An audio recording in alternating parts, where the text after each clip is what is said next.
brother. My beautiful brother, it is you.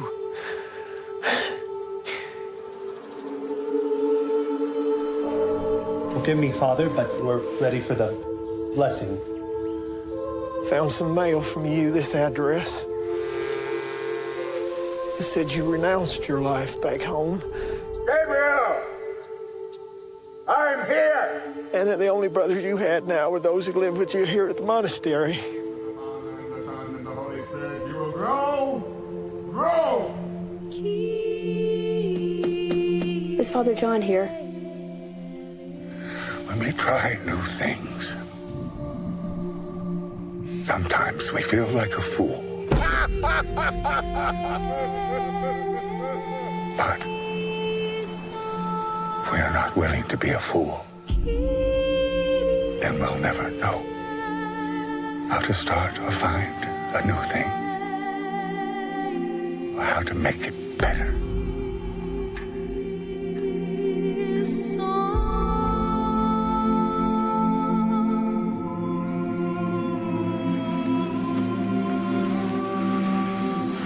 I arise today.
Well, hello everyone. Today I would like to welcome Josh David Jordan, who is a filmmaker and done this great movie called El Tonto Por Cristo. And so today I'd like to find out more about him and his influences in cinematography, and like to have a conversation and talk about the movie a little bit. So thanks for being here. Yeah, sounds like I could do this every day. Talk about movies and myself. I'm just kidding. But yeah, I love talking about movies for sure. Yeah, it was fun trying to watch several movies to get ready to have this this conversation. So I watched I've always heard about Tarkovsky, but I have babies now. It's kind of hard to find time. Ooh, yeah, that's a non-Tarkovsky period of life right there. That's like a Tarkovsky dark period. Yes, his indeed. films are like three hours long, and maybe you got about an hour and a half, or maybe you got a bear in you. Indeed, yeah. And then everyone said, "Oh, they're such slow films and such slow pacing, and you really have to like pay attention." But I watched Andrei Rublev. Ooh, it was not slow paced really at all. Like it had a bunch of action. Mm-hmm. A lot of the plot was a little too implied. Mm-hmm. I felt like sometimes I felt like I missed stuff, and then I would read the synopsis online. I'm like, oh, that's what I was supposed to get from that. That one sentence is like the entirety of the plot. Yeah, I will continue to paint, and you will make bells. Yeah. It's almost like the whole entire movie starts, and you're there, and you could probably fast forward to the very end maybe, and still get the gist of that. He was still making films under the Soviet Union Russian regime during then. They were funded, a lot of European countries still to this day. That's how Paolo Pawlowski can make Ida. Wim Wenders still makes films. They're governmental grants, millions of dollars, because they want to compete with Hollywood. They want to be the foreign film, so they push the money. But there's also, as we all know, with money, there comes a little bit of an agenda. So he wasn't able to really fully be Tarkovsky, I don't think, until maybe Nostalgia, which I just watched at the Texas Theater in a 35 print. My wife had never seen it. And if you think, like, people say Tarkovsky is pretentious, and he's not, it's just people don't have the bandwidth sometimes. But to watch a man walk the full length of a pool 3 times with a candle not trying to blow out, that's patience. So that's Tarkovsky. Yeah. Yeah, but, you know, like Rublev, it's paced pretty well. I mean, it had it had a lot more action than I figured that it would. I thought, oh, this is an icon painter. It's going to be real esoteric and ethereal. I'm like, no, there's like people pouring molten lava down people's throats and horses dying, real horses dying. Like, you can't make that film today. Like, actual horses were sent off probably to the glue factory. But yeah, I mean, I don't even know if anyone paints in that movie, do they? Sort of. I mean, I think maybe Theophan. Yeah, he threw paint on the wall. Yeah, in the chapel. Yeah. Well, there's probably a connection there just from like the lady, was it Dorochka, who's the fool for Christ in the film? Yeah. Which supposedly she has a kid at the end. I'm not sure I saw the kid. You know, you read the Wikipedia, it says there's a kid, and that part of the plot is he looks over and, well, she's there and she's holding a baby. I don't know if that was in some other cut or not. No, but yeah, I've seen that. I've actually watched the Tarkovsky's cut. It's like a 3 hours and 45 minutes. And speaking of Theophan, me and Father Theophan and my friend Clay here, we watched cinema together and we watched the 3 hour and 45 minute Tarkovsky cut. And she has a child at some point. So, okay, yeah, interesting. It's okay. Yeah, I saw the 3 hour and 5 minute. 5 minute. Nice. Yeah, you did it right. I don't know if you really catch anything for the extra 42 there. Unless you have like maybe a gin and tonic in your hand, then you're okay. Yeah. You know, it is interesting just with films. Like, I watched the extended versions of The Lord of the Rings and then watched the theatrical versions of The Lord of the Rings. Theatrical versions are way better. They're just... Okay, yeah. The pacing really does something. Like, a good editor is invaluable. I mean, I probably would say most of the films that I love, the director, like Wim Wenders or Scorsese, or, I mean, take your pick. It's, you know, Ron Howard said something. I took his master class years ago, and he said, no matter what, if you're a filmmaker, if you're a director, every film you make is guaranteed to break your heart. And it's true, you know, and if you're lucky enough, you have an editor who understands you or sees.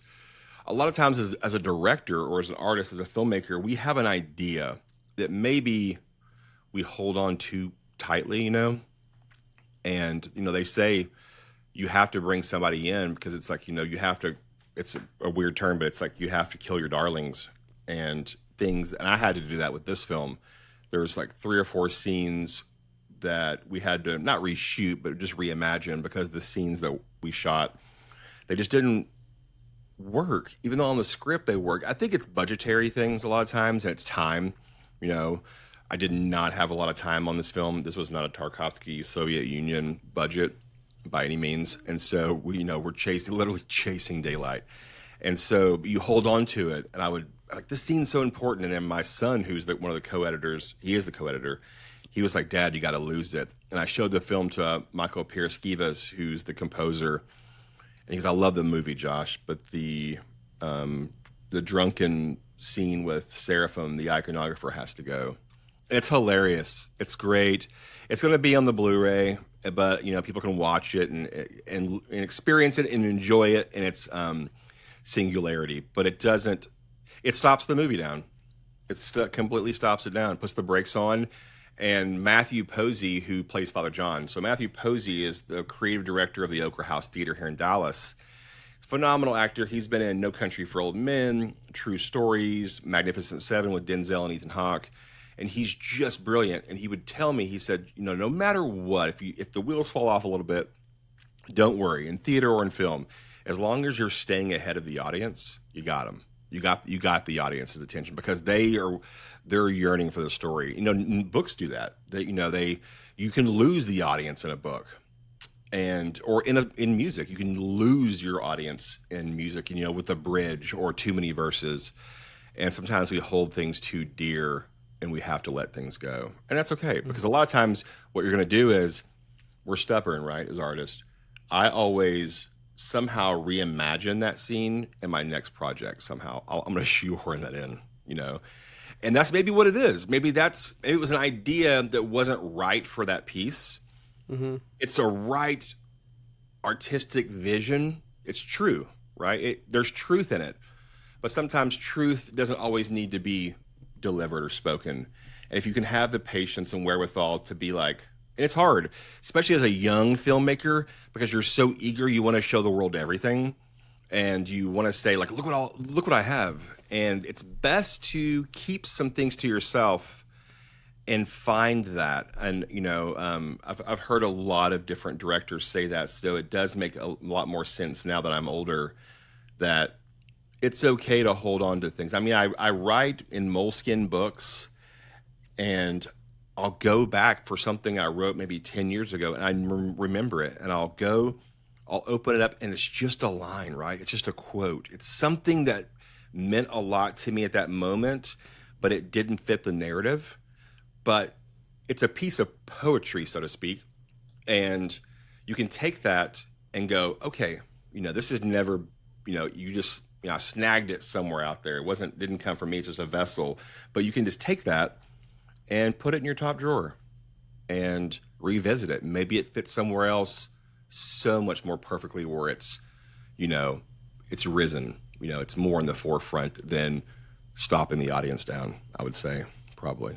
Yeah, it's like when musicians, you know, I play classical organ and classical piano. It's like, especially a lot of classical pianists, they have a tendency of wanting to make everything beautiful. Every phrase has to be so beautiful. But sometimes that bogs the piece down. There's a great example. There's a organ piece called Weinen, Klagen, Sorgen, Sagen. Yeah. Yeah, isn't that a great name for a piece? It. I'm going to get that tattoo. Yes, Weinen, Klagen, Sorgen, Sagen. And so it's this very long piece by Liszt. I played it a couple years ago. Now I'm not remembering. I think it's like 20 to 30 minutes. I mean, it's a long piece, and I never understood it. Like, I always thought this piece is just really boring. Like, it's a boring piece to listen to. Every recording, even by the greatest organists in the world that I'd ever listened to, was dreadfully boring. But I had an opportunity to go study, have a lesson with this guy on Liszt's organ in Merseburg, Michael Schönheit. And I thought, I'm going to learn the piece, and if anyone can demonstrate what it is about this piece that everyone says is so good, but I think is so boring, then he'll be able to hopefully show me what the piece is about. So I learned a little bit of it, and I said, okay, what's the deal with this piece? Why is this piece considered so great, but it's so boring? And he said, it's because everyone takes rubato on every cadence. The whole thing it's a passacaglia. It's just very, very slow. And so the rhythm you have to maintain a steady pulse the entire time. Don't take any time. And if you don't take any time except in about 2 or 3 places, you start to get into this slow groove, and the whole piece makes sense.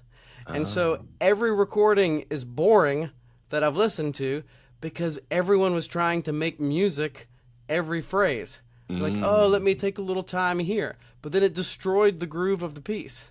So anyway, it's sort of a similar concept to what you're talking about. No, for sure. I think we're all, especially in 2025, you know, we're all programmed to grab people's attention and to find the hook, right? To keep them there. And, you know, I say keep going. And if the right people find it and they're amazed and they're moved, well, then you've won. You know, it's like what Quentin Tarantino says. He says if 50% of the people like your movie and 50% of the movie people dismiss it or hate it, you've made a great film. But if everyone loves it, you're catering towards the masses. And so I always keep that kind of close to the heart, because if it's true and you love it as an artist, there's probably 100,000 to 1,000,000 people on this planet that like it too, and then history will really be the judge, I think, in the end. Of it's you're leaving a legacy as an artist. We live in a day and age where you want instant gratification, you want that dopamine release, and the greats before us, they weren't concerned with it. Blockbusters weren't invented until Jaws, and they were called blockbusters because Jaws was the first time that people wrapped around the block and people couldn't get through traffic. So it was a blockbuster. It wasn't. Really? That's exactly right. Yeah. And so then they were chasing, right? They're chasing that dragon, and they have ever since 1976. They've been chasing. Well, you see it. It's this movie only made 400 million. It's like, what? It made 400 million and it still didn't make any money. It's just mind-blowing that we say a movie's rotten or it's a fresh tomato, if it made tons of money. But I think things grow tired. We all can't eat cotton candy as nutrition, and sometimes you appreciate, just sustenance, and after a while, a little treat tastes so much better. So, And sometimes cotton candy's great. well, the Texas State Fair's coming in October, and believe me, it's my favorite time of the year. It gets a little cool around here, and we all go see Big Tex. Yeah, I forget which saxophonist said it. He said there was 3 types of jazz musicians. There's the ones who play for the audience, the ones who play for the tradition, and then the ones who play for themselves. Yes, 100%. And I think all are valid. They're all valid. They're all valid. You know? It's what can you handle, right? Can you handle the audience talking amongst themselves and not listening to you? Sure. Can you handle not getting written up or getting a bad review or somebody not? Sure. It's just what are you able to? I think we grow over time as artists, and it changes. Like I was an actor first, and I wanted to be the greatest actor. And when I didn't get an audition, I was just, I was livid. And I didn't realize, I'm 20 years old and I'm trying out for these parts that have such deep meaning, and I haven't lived those things. And now, that's why I love Matthew Posey so much. He brings so much to the table because, he's 65 years old and he's lived a life. He's lived on the studio Matthew lot. Posey. Remind me who Matthew Posey is. He plays Father John. He's the main character in the film. Oh, yeah. Yeah. Okay, yeah. He was great. He's phenomenal. Yeah, for sure he was, yeah. Sorry, I didn't remember his name, but... No, it's okay. It's okay. Great acting. He's for sure top-notch actor in the movie. Yeah, it's you lose yourself in his silence, or you lose yourself in his eyes. And Matt's the best. He's a theater actor, but he's a movie actor, and I think that's the most dangerous. And we're seeing it now, which I'm really excited about. We're seeing Jake Gyllenhaal and Denzel on Broadway. When me and my wife go to New York, we always see a show. I got to see Sam Shepard's True West, and this time around it was Ethan Hawke and Paul Dano. Before it was Philip Seymour Hoffman and John C. Reilly before that. And just to see these actors, because it's so different. When you're on screen, an eye movement's something, but you're in theater, an eye movement's nothing. That doesn't mean anything. Doesn't mean anything. So the fact that these trained artists, they're like athletes, they can move a muscle or project their voice and still have that same emotion. It's a thing to watch. It's like watching, Luka Doncic play or Michael Jordan. I say Luka because here I am in Texas, even though Luka's in Los Angeles. Yeah. Well, it's like, in England, they all do the Shakespeare. It's like, even if you're a movie actor. Oh, for sure. It's how did you do in Hamlet, And I got on a little kick where I was just watching Judi Dench recite sonnets by Shakespeare. Yeah. It was amazing. It's like, wow, that'll grow your respect for Judi Dench. It's I really understand a lot whenever sometimes I see it cinematically. Like me, I watched the Coen brothers. They did that black and white Shakespearean, was it Hamlet or Othello? Which one did they do? Oh, I should know this. But it's so insane. You know, I didn't really understand Hamlet until I watched the version. It's the modern day version. It's Bill Murray, Ethan Hawke. I didn't really understand Romeo and Juliet until I saw the DiCaprio, Baz Luhrmann. I understood, like, whenever Mercutio is on the beach and he's been stabbed and he's like, you're bleeding. He goes, you know, it's not as wide as a door, as deep as a well, but if you ask for me tomorrow, you'll find me a grave, man. And I was like, oh. And they draw their swords, but they're guns, and it's the empires, but they're I love that movie. It's so I do good. too. It's so great. It's really good too, because if we think about it, when Shakespeare was writing that, it made sense then for the times, and then it doesn't make sense for us now because there's no peasants and the way the lives were ran, and to see it in modern day, it makes total sense. And then you go back, and then you can appreciate the rounds and watching Romeo and Juliet for real. I think it's always good to go back. Yeah, that was some of my first exposure to Shakespeare, was the Leonardo DiCaprio, Claire Danes film. And as like a boy entering puberty, I'm like, oh, this is what love is supposed to be. Exactly. Yeah, well, yeah. It's a hard act to follow right there. Yeah, I know. It's pretty wild. That's probably why I didn't date much in high school. That's probably why I saw Romeo and Juliet. My first exposure to Prince as well. The Let Doves Cry. Oh yeah. In the soundtrack. Yeah. It's an interesting film. But yeah, for sure. So of those three types, Mm-hmm. Those who play for the tradition or for the audience or for themselves, you as a director, which type do you consider yourself? I think when I'm writing, it's a subconscious, and I'm writing. I guess to really sum it up is I make films in art because I want to see it, and it doesn't exist. My wife was really, when I made This World Won't Break, which was my first film about a 40-year-old musician in the 80s. He's a folk singer who doesn't make it. And I was looking at Netflix, and I was like, there's the Fall from Grace, and then there's the guy who plays the big show that is young and his career takes off. I was like, how about the 40-year-old? He doesn't make it. What does he do with his life? My wife goes, well, why don't you write it? And I was like, all right, let's go. And I wrote it, and but when I'm editing the writing, I want to make sure the audience is following. And then when we're creating it, that's the fun part. When you're shooting and you're in post, you can really bring out the big guns and entertain while still getting your message and being true to what you're doing. So it's a juggling act, and you have to be your own worst critic, like I said, and let those darlings go and not try to fight the audience or be too far ahead of them. That's another thing. I say, you need to be ahead of your audience, but I really do think that you can be too far ahead of your audience. I mean, we've all seen stuff like that. We've seen paintings or music or like, whoa, what's happening? And maybe it's the wrong place and the wrong time. And I really do try, the older I get, is when I watch a movie and it's not my cup of tea.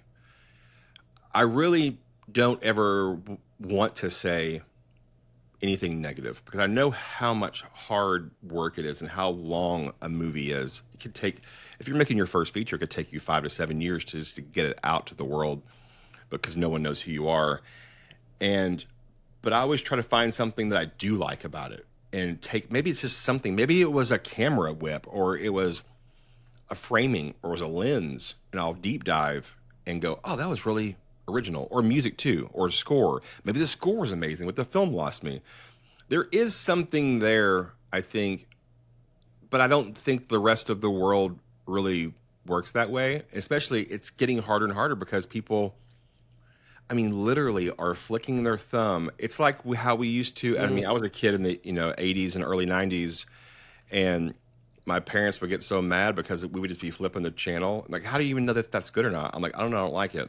That's the same thing we have with our phones. It's like scrolling, and we're missing. We just need to, whenever I watch a movie, my phone is in the other room, because even me as a filmmaker, we are just so programmed. It's a part of our makeup and our psyche now, is to look. Like, if you ever had your phone die and you're like on the tarmac and the plane is like, we're going to be 45 more minutes on the tarmac, and your phone's dead. I mean, talk about anxiety. You know, in your book's way up in the thing, and you can't get out of your seat. And you're like, what do I do? I don't know. What did everybody else used to do back in the day? Yeah, I had my phone stolen on a train in Paris on my way to the airport to fly back to the United States. And so then I couldn't get to the hotel because it was Airbnb and there was no way to get there because all of my information was in the app on my phone. I didn't have a computer. It was 11:30 at night and I was only going to get 6 hours of sleep anyway. And there's no phone. So it's like, well, I guess this is an all-nighter sort of a night and I'm just gonna be in silence for the next 30 hours. But yeah, I mean, it's like, you know, the silent retreats, or when people go into darkness for like 24 hours. That shouldn't be that hard, but it really, really is, because our minds are so programmed. I really do believe that humans always go back, right? I mean, I think about the pandemic and everybody was binging Netflix for about a week or 2 weeks. And then what started to happen? We all know everyone was a chef and they were making the best sourdough. And people were gardening. People were like, "Oh, my tomatoes are sprouting." We go back. Because this isn't natural. You know, this is technology. It's up, you know, we always go back and we always reset. You know, me and my wife, we go camping. We have a state park pass, and they say you should go at least 3 to 4 days out of the city, away from technology, away from Wi-Fi, resets the human back to the original settings. 3 to 4 days. And it's true. We went not too long ago. I was writing my new script and I was in a canoe in the water, and I jumped in the water and I'm looking at these little fish and I'm looking at these plants, and we're looking down instead of looking around. And I'm at fault for it. But I do think that true cinema always comes back. We always, you know, that's why the Academy Awards don't, you know, say Jurassic World 6 is the best picture, because it's not. It's popcorn, which is great. I'm going today to see the new Jurassic Park movie. But I will say that the water film where they're like The Avatar, monsters in the water or whatever. Oh, you know yeah. what I'm talking about the color of water or some ridiculous Oh, right. nonsense. But yeah, they will say that was like the best film. Oh, The It's Shape like, of okay, Water. The Shape of Water. Okay, come on now. Yeah. What's going on? Yeah, that was a strange year. I actually did get to meet Guillermo. I was supposed to interview him a couple months ago. It was in January or February. It was during the LA fires. I was landing when LA was on fire and Dallas had an ice storm. I was supposed to interview him, and I ended up literally helping him move everything out of his house. He's a collector. He has collections from everything. And I was packing everything into my rental, into his car. We were making trips back and forth. I never interviewed him, but we went to a Cuban restaurant, had beers and some rum and tiramisu, and he showed me part of Frankenstein. I showed him part of El Tonto Por Cristo, and that's the last time I've seen him. And that was a moment in time. I'm not sure why I was telling that story, but he's the director of Shape of Water. Oh, okay. He's a very, very nice dude. He's So really, maybe really... I shouldn't cast so much shade on Shape of Water. It's actually, a lot of people don't know this. There was a Russian short film. It's the exact same story. It's the exact same monster to the T. Try to find it now. It doesn't exist. The movie doesn't exist anymore. It was a big controversy, and it's all disappeared. It's wild. Interesting. Yeah, I was carrying his Pinocchio head, the large from his start animation, from his stop motion animation. I was like, "Where do you want this Pinocchio head?" And he's like, "Put it by the kitchen sink." And I go over by the kitchen sink, and there's 3 Academy Awards in the kitchen sink. So that goes back to, is it important, or is it about making cinema? And maybe a guy at that level still has his academies in the kitchen sink. So, yeah. Yeah, fair enough. Yeah, don't chase the accolades. That's really what we're trying to say here, right? We're trying to say, don't chase the accolades. If you're true to yourself, Rick Rubin always talks about this a lot, which is just make what you want. And if you're trying to make it for the audience is seeing that now. By the time you make what they want, that's 3 years, right? They're onto something else. And now you look like a copycat and a has-been. I mean, I always try to keep that, somewhere in my brain, which is like, oh, I'm writing something for the future. Like when I was doing Tonto Por Cristo, no one knew what I was talking about or understanding what, because it hadn't been done before. There was no American film, black and white, that was slow paced talking about the Holy Fool. But now, it's becoming a little bit more understandable. And then when it comes out, it'll just be matter of fact. It'll just be the norm, right? Because it exists now. But when it doesn't exist, it's really hard for people to grasp it. And I totally get it. Music is like that. People hear something, like the Red Hot Chili Peppers. You can tell I grew up in the 90s. And they're like, what is this? It's like funk, but it's like rock, but it's like, and now it's like, and what a weird name, Red Hot Chili Peppers. That isn't like a very good name. But now it's synonymous. And we can't unthink that. And I think if you can do that as an artist, that's where you win. It's like the Jean-Michel Basquiat's or whoever, they didn't understand what he was doing. And, unfortunately, he passed away before he could see it all, and sell his work. Even Van Gogh, I mean, I don't think he ever sold a painting. And he was too far ahead. He was too much of a forward thinker. And so he didn't get to see, he died penniless, and he didn't get to see the accolades. So he wasn't chasing the accolades. He was just painting what he wanted. And that's hard. I think there's a danger in chasing the accolades, but I think there's also a danger in, there is. There's a danger in chasing innovation for innovation's sake as well. 100%. So I was talking to Andrew Gould's assistant, Tom. Okay. And he was saying how most bad art comes from chasing novelty. This is his opinion. Yeah. But he said the way you get novelty, and I thought this was brilliant. I think it's great. Is just love and be obsessed with two different things. That's it. That's all you got to do. You will end up making something that's respectful of both, that's influenced by both, and there will be something that's novel. And so that's sort of like when Jonathan Pajot, he does his stone carvings that have embedded jewels in them.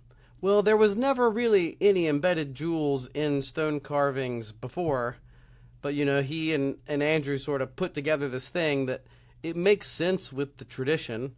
And it's bringing together two things that didn't exist, but it feels as though it should have existed, as though it always existed. Yes. And so it's like a love for two things. Now you have something amazing. So what do you think about that? Yeah, I deal with it on an everyday basis. It's almost like frightening sometimes. So I have a couple films a couple scripts that I'm writing, and I try to do that, try to see which one, it's like a horse race, see which one crosses the finish line. And I want to be really indie and really innovative, but I also know one of these scripts needs to be really beautiful and present.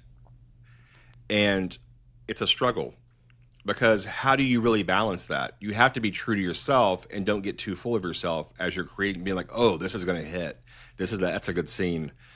But why? Why is it a good scene? Does it assist the story? Or is it just, you think it's going to be cool? People are going to like it. It's going to look good in the trailer. Paul Thomas Anderson, most of his trailers, if you go back and watch, a lot of those things you watch in the trailer are not even in the movie. They're deleted scenes or they're deleted cuts. And I love that. It's almost like, I could have gone this route, but I didn't. I went this route. And I like that. I'm going to have to ponder that, because I feel like I'm going through that right now. Because I do feel as if El Tonto Por Cristo could be like a novelty, as in like, oh, this is the new thing. This is the new, but that's not how it started. It was so hard to make. It was so hard to wrap my head around because of, just the tapestry of it being orthodoxy, even though it's not about that. It's walking that fine line of, am I making this to be true to the story, or am I making this to make a mark for myself because I feel like this has to hit so I can get funding for my next film, and I need to show them what I'm capable of. That's a trap that you can really fall into as any artist is, this is what I want to do, but hey, I can do this too. And, you know, then That's what piano competitions. Everyone, yeah, they you got to paint yourself play in a the corner. virtuosic stuff. They got to show off their technique the whole time. But, you know, sometimes the most beautiful piece, it doesn't really show anything. It just Yeah, you know, it's like a fast break. has You one make moment. Yeah, like I played basketball. I was obsessed with basketball, and it's that you steal the ball. It's the adrenaline. You steal the ball. The crowd's going nuts, and you're like, I could. You know, I'm 6'2". I was athletic back in the day. I was like, I could probably do a cool dunk here, but I'm not certain I can. And if I do a layup, is that lame? No, it's 2 points, and it's a progression. So I don't know. It's a split second. That's the thing. Is like, I think most of these things you're talking about of novelty, and they're really split second, because if you dwell on them, well, now you're going to go down a rabbit hole. It's the subconscious. And, you know, I guess Malcolm Gladwell's Blink book is, you know, really important because it's that moment, you know, and you have to be ready for it. And I think that's where the difference between novelty and being first and becoming an artist is. That split second moment wasn't because you were just hanging around. You were in the grind. You've been doing it. You know, there is no luck. Luck is just hard work and opportunity and right place at the right time. And unfortunately, sometimes I have several friends who are the best country musicians I've ever heard in my entire life. And you know, afraid to say that maybe no one will ever really hear them because they maybe missed the boat, because they didn't work hard enough, and the opportunity came and they weren't ready and they fumbled, and, you know, and then they blame other things and they go, oh, this person, you know, Charlie Crockett's lucky, or, you know, so-and-so's lucky. I'm like, man, they just grinded and they were ready, and the door opened, and sometimes the door may not open. And I guess the question is, can you handle that? Can you handle, you know, when I made This World Won't Break, I tell my wife something that she did not want to hear because of all the struggle and pain and money and finances and time that went into my first feature film. I said, you know, I've come to peace with this, that if a kid in Germany 30 years from now at the library pulls off a disc, because he has like this Blu-ray player, and he puts it in and he finds this magical place called Deep Ellum in Dallas, Texas, and he's transported to 1980 and he hears this country folk music like I did with maybe Paris, Texas by Wim Wenders, and it changes his world. Well, that's what you want really as an artist, but you're not going to be there for the applause or for the tweet or for the email. And are you okay with that? And the crazy thing is, you know, luckily enough, the film did go around the world. It went to film festivals, and, you know, it was in theaters. It was on Blu-ray, DVD. But I got an email from this kid in Canada, and he was like, you know, I found this email. I'm not sure if this is you, but I want to say I was at my library. This is no joke. I was at my library. It was, my mom took me. I could pick out a book and a DVD, and I found this. And I watched it, and he was like, is Deep Ellum, Texas real? I was like, it is. And so he was so moved by the movie, and it happened. So it was kind of like by committing, saying maybe no one will ever see this, people did see it in film festivals, and the kid did pull it off the shelf. So that's luck for me, as in like opportunity, work ethic, time, you know, the grace. And I think it's easier, you know, if, like, for Christian artists, you have the audience of one, you know, and I just have to remind myself that sometimes. Right. Like it's like, if this one, you know, you play for God and you offer it as a sacrifice and you give the best that you can. Mm-hmm. And then you don't worry about it. Now, there's practical aspects. Can I put food on the table for my family? Right. Are people still in the pew, you know, after I finish? Yeah. Oh, I hear you for sure. Yeah, some of the most moving times I think I've ever played anything was like at a funeral, and it's like there's not going to be any accolade for that. No, it was the moment. But it's the most life-giving. Mm-hmm. To me, it's some of the most life-giving things that I do, because I'm an organist, and so I'll often play for people's funerals, and it's like if you can just make one hymn really beautiful, or one song really beautiful, and it really touches touches the heart of someone who just lost their mom. Yeah, because you can't understand. You can't even verbally say anything that's going to, like, they may not even be able to hear you, but you move them in a way that they had peace, right? There was like understanding, there was peace. They'll never forget that moment, that beautiful moment where they had maybe, just peace. I feel the same way. It's like, as a filmmaker, I'm not 9 times out of 10 going to be in the theater when people watch it. And I don't know if I touched anyone, and that's okay. It's like making a painting and then it gets bought or goes into a gallery. Well, it's no longer yours. And a film it's no longer yours, and I feel like that's a tough one, after the reviews come out and after all those things. But it's also, at the same time, it's a relief. It's almost, my kids are now grown. My son just graduated college, and my other son's about to graduate college.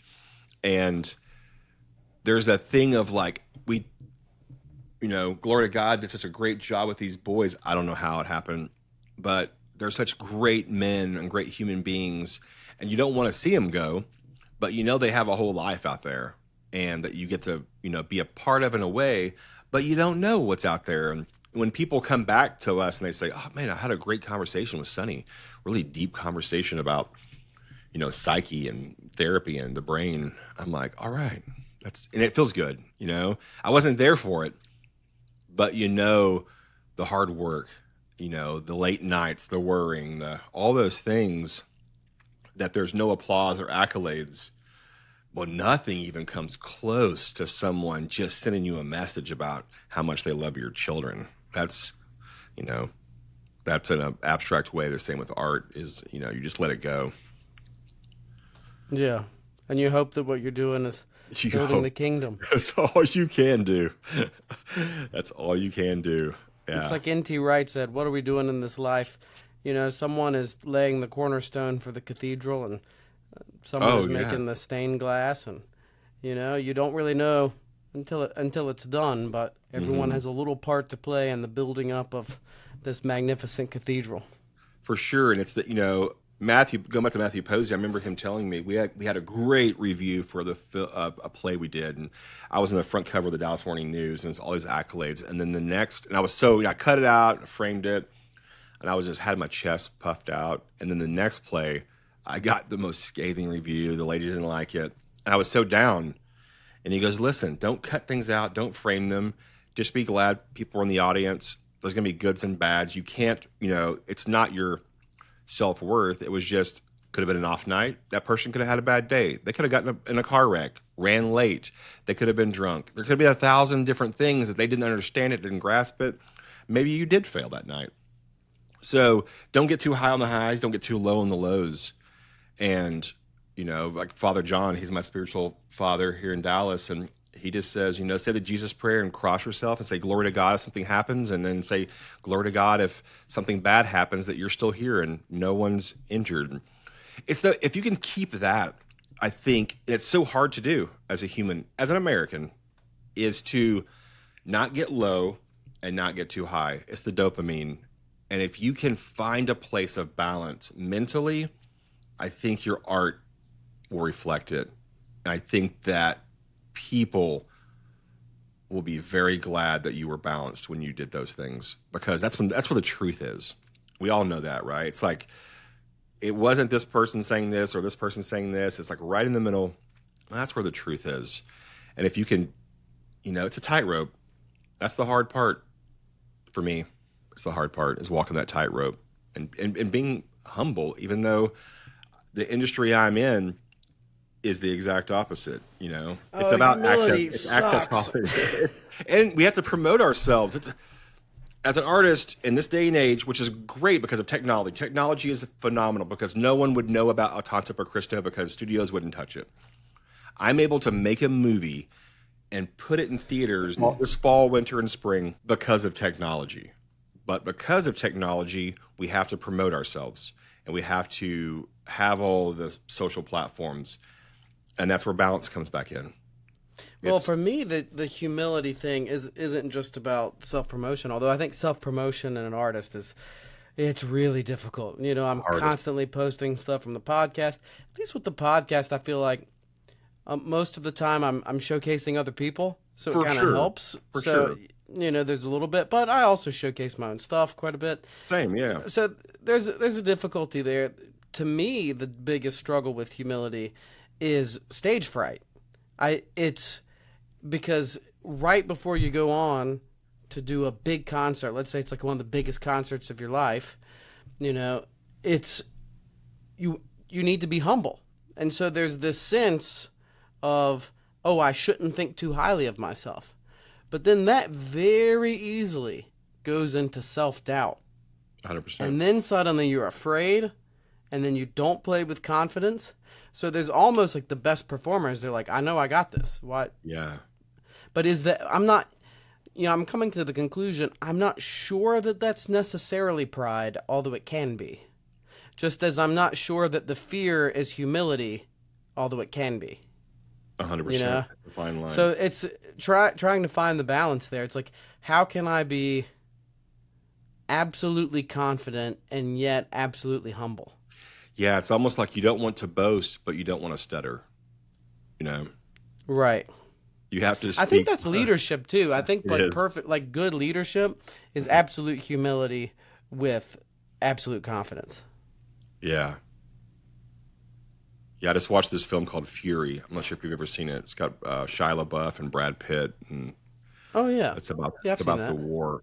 That's a lot about that. You know, he has to be this bad guy, but also be humble at moments. But he's scared to death at times. It's all of that. It's a. I love that movie. You know, it took me a while to watch it. I didn't see it in the theaters. I didn't see it. One night the family was gone, and it popped up, and I was like, I'll watch it. I think I've seen it like 4 times since. There's so much to that film about its humility, I think, really. Yeah. Yeah, I think, you know, like if I play a church service, I don't get nervous generally. Because it's like, well, it's not about me. Right. So I almost wonder if it's like both ends of the perspective are like, it's just the wrong perspective. It's just the wrong framing of the question. Oh, yeah. We get in our heads. You know, it's like remove yourself from the equation and you can be confident and you can be humble at the same time, you know, or something like that. Yeah. I think it's when we're the busiest and we're performing and something's hard, but you prepared. I think that's the sweet spot. You know, if you're a little bit nervous, but you're prepared. That's how filmmaking is for me, because every day's nerve-wracking because everything falls apart. I mean, everything falls. Like our SAG just called. We have to sign this. We don't have enough money, Josh, to shoot both these shots. It has to be a oneer. And it's just like, what? You're just too busy. You're trying to problem solve, but you're prepared and you have the talent to do so. And it's a subconscious stream. I think that's the sweet spot for me, at least. I think when making a film is, I imagine it's even harder as an actor. oh, I mean, why do you think I make movies now? I'm behind the camera. So what kind of actor were you? I know you were in Scrubs, you were in several things, but Yeah. I know there's also all these different, like there's method acting and then there's other types of acting. Did you have a specific philosophy or acting method when you were an actor? And It was a little bit. I wasn't method like Christian Bale or people, or like Daniel Day-Lewis, who I love. You know, how can you not love Daniel Day-Lewis? But it's a little bit more like this Philip Seymour Hoffman. I grew up admiring those guys, you know, a lot, like Joaquin Phoenix and his brother River, which was, you know, people thought that Joaquin and Joker was method, that he was. God, if that was Yeah. method, then He was, but he wasn't. I've seen footage, and they'll say take, and he'll start laughing, and he'll like be smoking a cigarette, talking to someone. Then he was like, "Hey, where's the restroom?" And he's not in character, but he's prepared himself. So I think I was more like that. I was so wet behind the ears and young, but I was trying to do character acting. Like my hero was Billy Bob Thornton. I just didn't look like Billy Bob Thornton at the time, and it was frustrating. So I did a lot of commercial work, sitcom stuff, really cheesy rom-coms, and I just wasn't happy. I wasn't content, because really you're there for a day or maybe a week max, and you're not a part of telling the story. You're not a part of the creative, because they've all been working together for months and months, and the crew's tight, the DP and the director, and even the catering's tight, and you're this newbie, you're a visitor, and by the time you're gone, and then the movie could come out a year and a half, 3 years, or maybe never come out. And so I didn't know what that was. I know I wanted to tell stories and be a part of it, and so I just did it myself, and I've never been more challenged, but more content at the end of the day, because I think in the end you can be an actor and kill it and do the greatest performance, but if they cut it wrong, they shot it wrong, the other actor was bad, the soundtrack's bad, editing's bad, it looks like it's on you. You know, you have no control.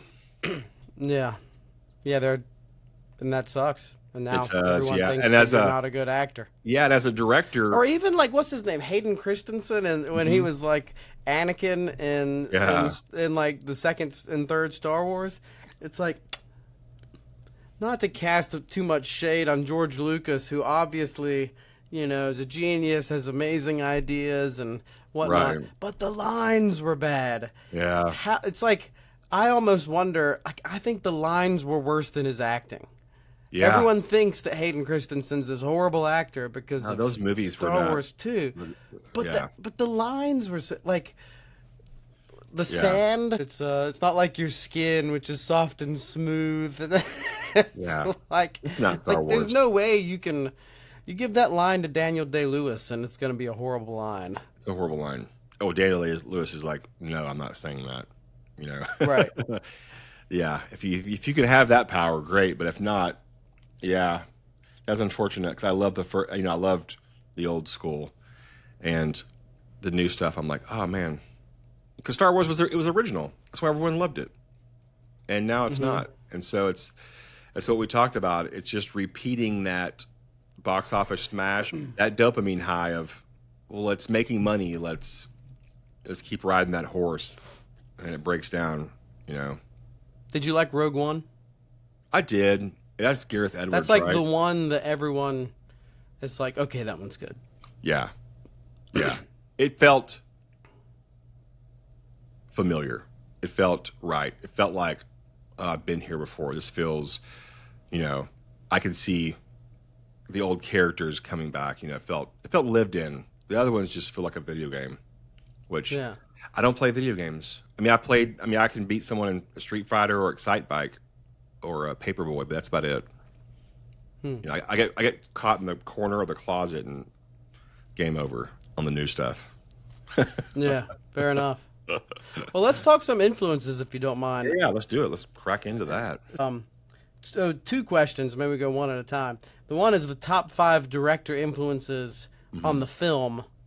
Yeah. But the other is the top, maybe your top 5 influences in general. Okay, would that be the same top 5 group or two different top 5 groups? And it's like the Venn diagram, probably.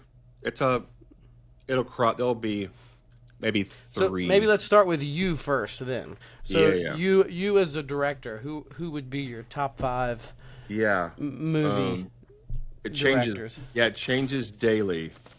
And I think I sent you something just when we were talking about stuff.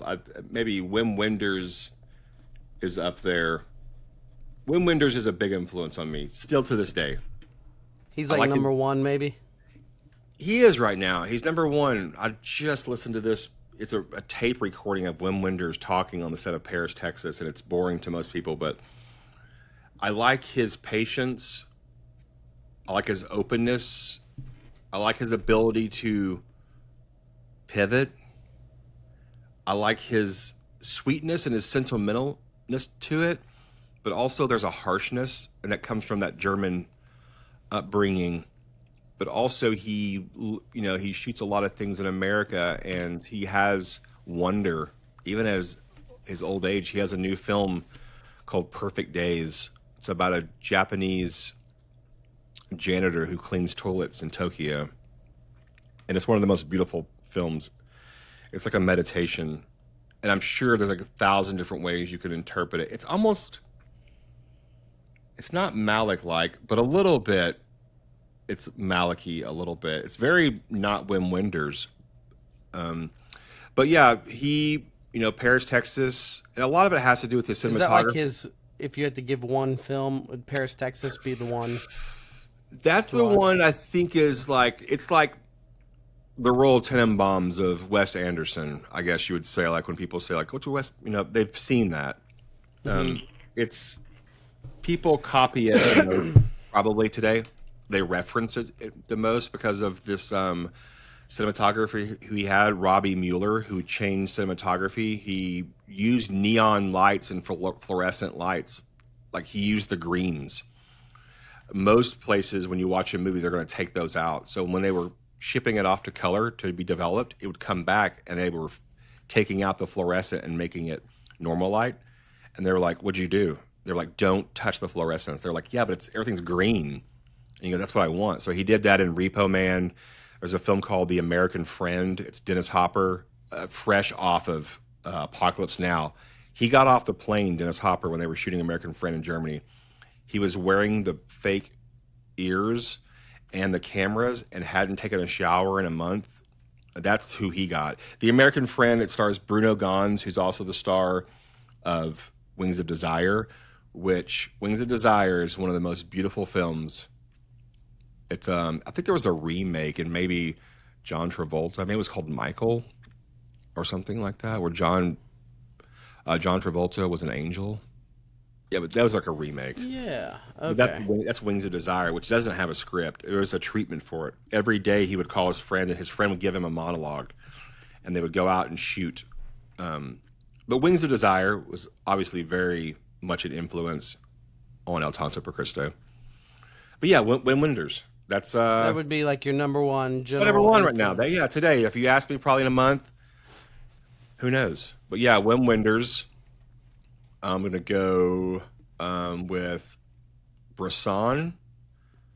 That is, I didn't go to film school, and so I'm late to the game on Bresson because back in the day, there wasn't Criterion Channel, there wasn't streaming, there wasn't art house theaters where I lived.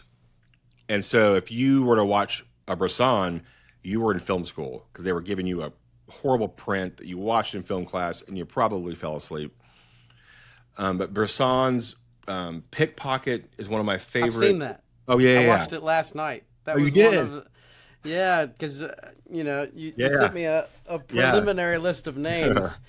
And that one was an hour and 15 minutes versus, I also was going to watch, I forget, the Hungarian guy. Béla Tarr has long, his are very long. The Werkmeister Chronicles. Yes. But the other one was an hour and 15, so I thought I can pull this one off. Yeah, that's Paul Schrader's favorite film. Paul Schrader's the director now, but he's the writer of Mean Streets, Taxi Driver, and Raging Bull. It's an interesting philosophy that he has. I was looking him up a little bit, and I mean, I don't really like the philosophy. If I'm going to be honest, I'm not a film director, but if I was, I would not have that philosophy. Is it Bresson's? Bresson, okay. Which is like no music, basically ever, and the acting almost doesn't matter. Like it's almost as though he doesn't want them. He really doesn't want them to overact. It's not about the acting because he's trying to differentiate between film and theater. Yeah, but I think but then the minimalist thing. Yeah, but I think that we applaud Wes Anderson for that because if you really look at Wes Anderson's films, it's not about the acting. He doesn't want you to improvise or do anything. He wants you to do what he said to do, which is say this line, and maybe Bryan Cranston just goes, "I said $5. I said $10. I said $5," and that's what you do. You're not acting. You're just saying. So I think that Bresson's one of Wes's favorite directors, obviously. But it's the minimalist thing, right? It is. Isn't that what made him? It's extreme. Yeah. It's like I'm not sure it has mass appeal, but I think it's super important. It's like looking at Arvo Pärt or looking at Satie, for example. It's like how can you take the least amount of stuff and make the most impact out of it with as many possible what's the word, boundaries, self-imposed boundaries upon yourself. Is that an accurate assessment of Bresson? Oh, I think so. And also, I think I don't know how you felt, but in Pickpocket, you have a lot of anxiety. He's making you feel a lot of things, and also the character, the protagonist, Mikhail he's not a good human being. He's a pickpocket. He's a thief, but you don't want him to get caught. There's this, Bresson does this thing where there's lots of emotions, and the way when he leaves the apartment and he's about to go do something, and then he pushes in on the doorknob, you're like, are the cops going to come busting in? And he stays there for a while. Because most directors would cut, right? As soon as the door closes, you cut. And Bresson stays. And then the next scene happens. And I think that me as a filmmaker, it's very extreme. Bresson will hold for 10 to 15 seconds. If I can hold for 4, I'm still getting that Bresson effect, or the effect that Bresson made me feel, without crossing the line of, go stand in the corner or being pretentious. Not that Bresson was, but I think I don't watch his films all the time, but I know when I need to focus on what I'm doing, I always go back to Bresson, just because it forces you to do the fundamentals of cinema, and really push boundaries. I mean, this is so anti-American. Anti-American was like soft light on the woman, harsh light on the man, and it's fast cuts. It's like, look at here, see? It's all that kind of stuff. And with Bresson, what people don't like is they're feeling something, like go, or don't do that, or where's the music to make me feel comfortable? No Country for Old Men, the Coen brothers film, one of the greatest movies I think of all time, there's no music in that movie. There's zero. It's only in the the radio is playing in the convenience store when he flips the coin. That is it in the whole movie. Okay. And that's why you feel tension. Scorsese does that. That's an amazing scene. The coin toss scene. It's like, don't put it in your pocket. Yeah, it's the greatest. But not having it, I mean, it's the same effect as in Bresson as it would be in the Coen brothers. Right. In that the music becomes the noise. And so I feel like in Bresson, all of the ambient noises, he ramped up. So it's like, oh, you hear the bugs going. Yes. Which I could see that in your film as well. There were definitely times you're like, oh, there's the cicadas. Yeah, for sure. And Bresson. And then you talked about Béla Tarr. He's a Hungarian filmmaker. When I first saw his movie, I saw the Texas Theater, and I thought that I'd missed the boat, that he was a guy that made movies in the 60s, around Tarkovsky's time. But the movie I watched was from 2007. It's called Warmaker's Harmonies. And there's also, I'm blanking out on all of Béla Tarr's movies right now. But, he has a movie that's Is he your number 3? He's my number 3, and the past couple of years he has that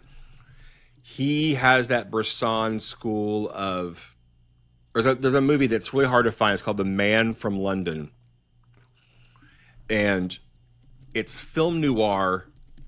It's the most digestible. It's the most not Béla Tarr film that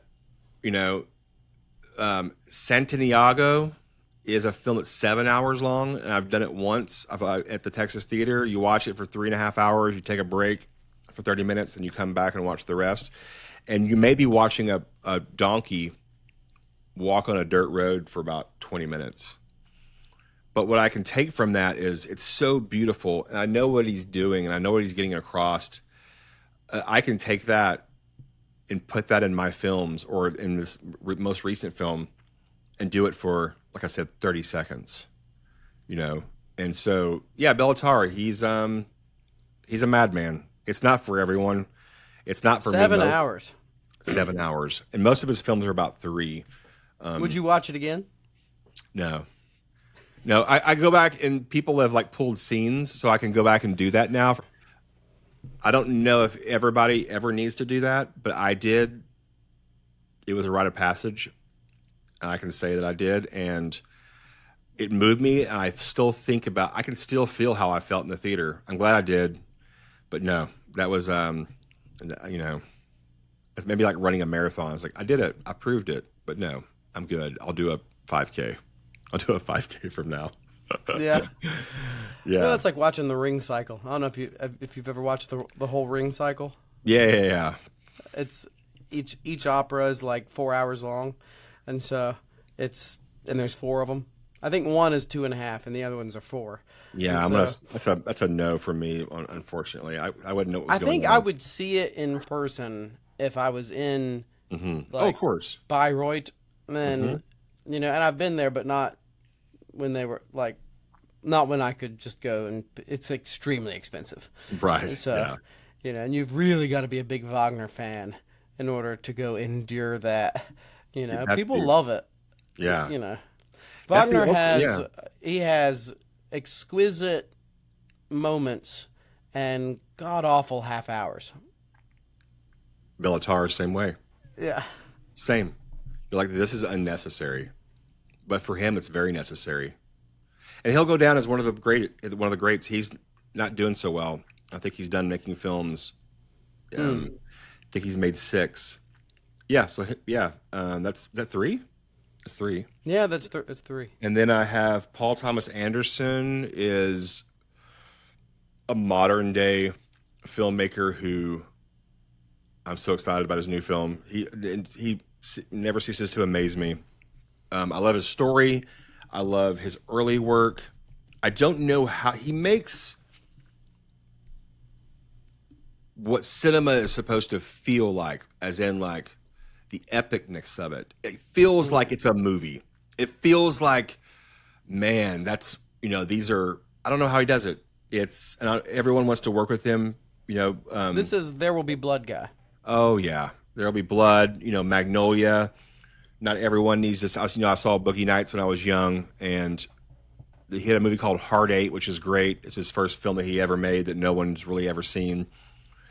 Punch Drunk Love with Adam Sandler, to bring Adam into the world of, him and Philip Seymour Hoffman worked so much together. And there's a bit of improvise, but writing for, and his last film, Licorice Pizza, I just adored. It just feels like you're there. It feels like watching the olds. Like it feels like watching a John Sturges film, like Bad Day at Black Rock, which is, there's magic on the screen, and it doesn't feel attainable. And I think that we're missing that a little bit in cinema. Maybe because What do you mean? The movie star aspect of, like, I do feel as if maybe it's because of Instagram and social media. I don't want Cary Grant. I don't want to see him in sweatpants at Starbucks, or him, going, "Hey, what's up, guys?" walking down New York. I want him to be a mystery, kind of like how theater was, where the actors would come out, they would perform in they didn't come back out of stage and talk to you in their costumes. There's a bit of mystique. We've missed it. Maybe we've lost it. I don't know. But I think Paul Thomas The Anderson, actors?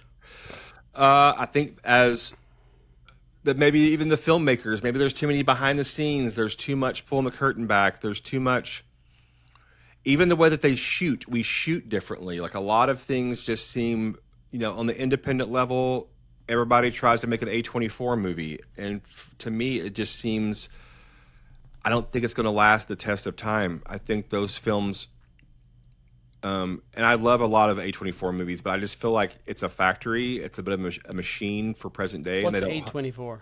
It's a production company. They do a lot of the edgier films. They're a huge company, and they're the cool kids. And I do like A24. I've had a friend who made a A24 film, and it's the cool indie rock of filmmaking. And some of it like Robert Eggers, The Lighthouse is such a great movie. That's an A24 film. So I can't say all of them, but a lot of it I was watching your film with a friend of mine. I hope you don't mind. I invited No, that's fine. a good buddy along named Elias, who lived in one of St. Ephraim monasteries in Texas. Oh, And wow. he's like the biggest cinephile I know. But he Oh, mentioned Yeah, he was great. He was like, oh, he knew every piece of music. He knew where it was from. He knew every location that you filmed in. I mean, I was like, awesome. this is the perfect person to watch Oh this movie God, with. yeah. And give him a T-shirt. But he mentioned Robert Eggers' Lighthouse. He was like, Yeah. oh, this reminds me of, I forget which scene, but he's like, this reminds me of The Lighthouse by Robert Eggers. I wonder if that I mean, it's probably influenced one of the that. night. Yeah, it's probably one of the night scenes inside the monastery. I bet. Yeah. Yeah. That's a compliment. Anyway, yeah. so I Yeah. interrupted you to say that, but you were No, telling me no. about Robert Eggers' Lighthouse. Yeah, let's just move on from A24, and then we'll go. Is that Aronofsky? Is he with A24? No, I don't. Well, you know what? He did make an A24 recently. Yeah, it's just I do like them, but So it's I like could, a film studio, not like it's not. yeah, and they're not. They said that they're not a studio, that they're a production company. They're not a studio. So people come to them, they give them the funds. Like the Safdie brothers came out of them. There's a film called Uncut Gems with I just said his name, Happy Gilmore Adam guy, Sandler. Adam Sandler. So that film.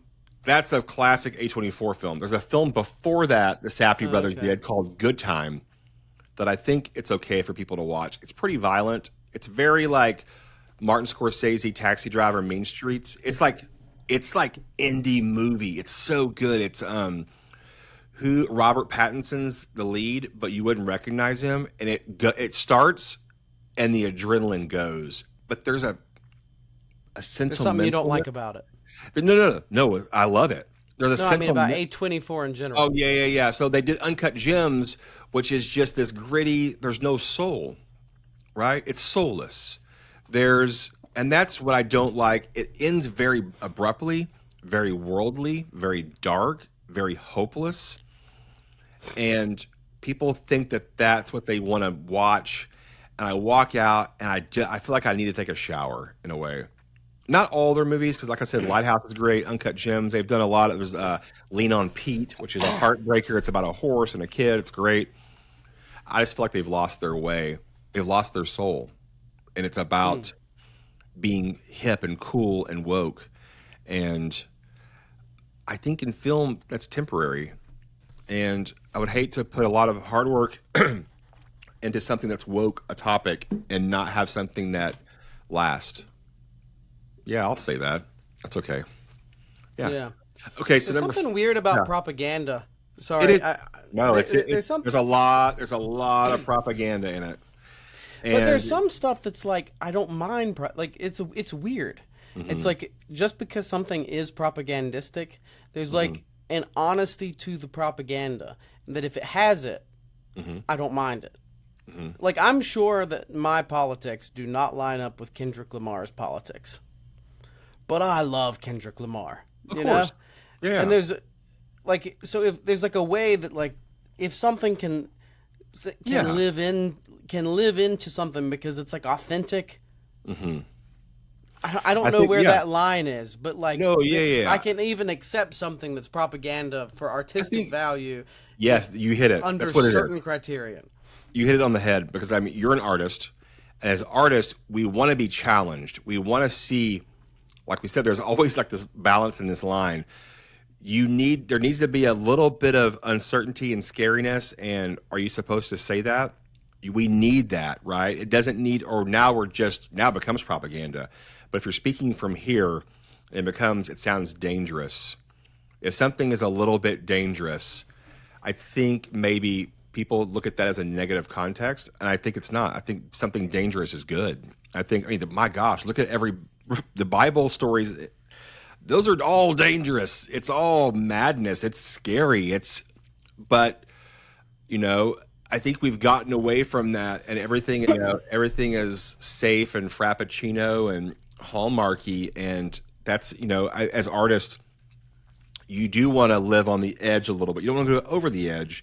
And I think A24 a lot of times goes over the edge, but they don't. Here's the problem, I think, is they're taking you somewhere dark, somewhere void, somewhere, and a lot of directors maybe can do that. Maybe David Lynch could do that, but he's telling you something and there's a reason for it and you're going to think about it. I think some of these films that are out today, they're bringing you down the road of void, of wokeness, of darkness, of there's no soul, and they just drop you.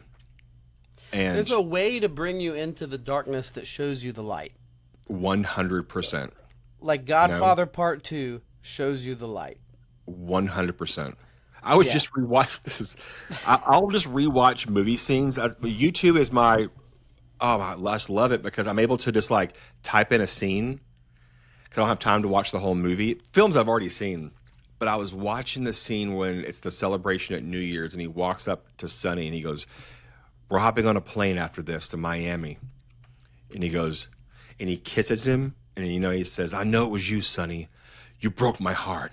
And he like pushes him and he goes off into the Fredo. Yes, Fredo. Yeah. Fredo, which is what an actor. I know it was you. You broke my heart. And he just kisses him and he goes, "And you broke my heart." And you're just like, and then it's that Judas scene, right? To me, that's what I would really love to see, in Christian films is that. Show me that. Yeah, I hate Christian films because they're all propaganda. They're just as bad as the worst, the worst woke nonsense from A24 or from anyone. It's the same. It's like I don't want Christian propaganda. I want beauty. I want beauty, and that scene is so beautiful and heartbreaking. And that whenever I see it, it's almost like Christ kissing Judas and going like, "I know it was you, Judas, and you broke my heart." And it's scary.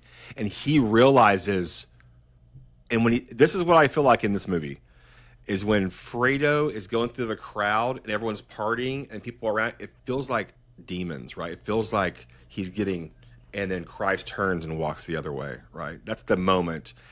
That's how I see it. Because when you read that passage, I just got chills.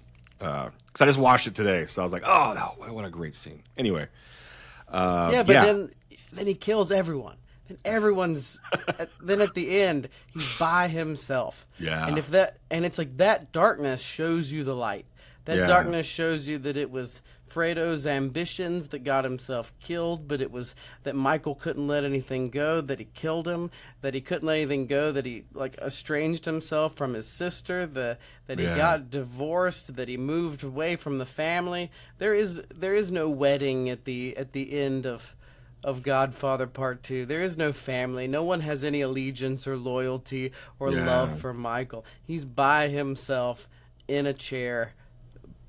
That's it. It's the dissolution of the empire. He broke his father's rule from Godfather 1, which is a good man is a man that has family around. A man that doesn't have a family you can't trust. A man that doesn't spend time with his family can never be a true man. That's it. So it's back. I said it to Johnny Fontaine, smacked him upside the face. So great. So great. Yeah, but it's if you have darkness at the end of a movie and it's just darkness, I tell you, like watching shows, for example, watching Breaking Bad, to me it was so beautiful. And honestly, I think Better Call Saul might. I mean, I can't think of a better end to a show ever. I don't know if you watched all of Better Call Saul. No, I didn't see any Better Call Saul. I go through these moments where I'm writing and I don't watch anything. I don't listen to music. I don't watch anything, and I miss the Better Call Saul. Maybe one day I'll go back. You would think there's nothing better than Breaking Bad. I'll be the only person. And I think I'm watching Béla Tarr, but I'm watching Better Call Saul. And no one, I'm going to binge watch it for 7 hours like it's a Béla Tarr film. And no one's going to be in the theater but me. The whole time I thought, oh, this is good, but it's not as good as Breaking Bad.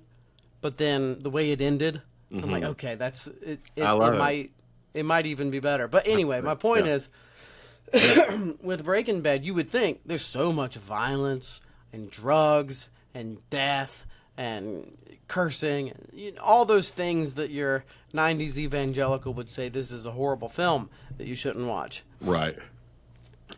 But then I watched like How I Met Your Mother, like when I was in college, and there's no violence, there's no drugs, there's barely any cursing. But God, I would feel dirty after watching it. Because it's just normalizing hookup culture, godlessness, soulless. But it's doing it in this saccharine way. Yeah. I mean, I get it; it's a comedy, but it's I know what you mean. That I felt like that was 10 times more destructive for my soul than Right. Breaking Bad. And I actually Yeah.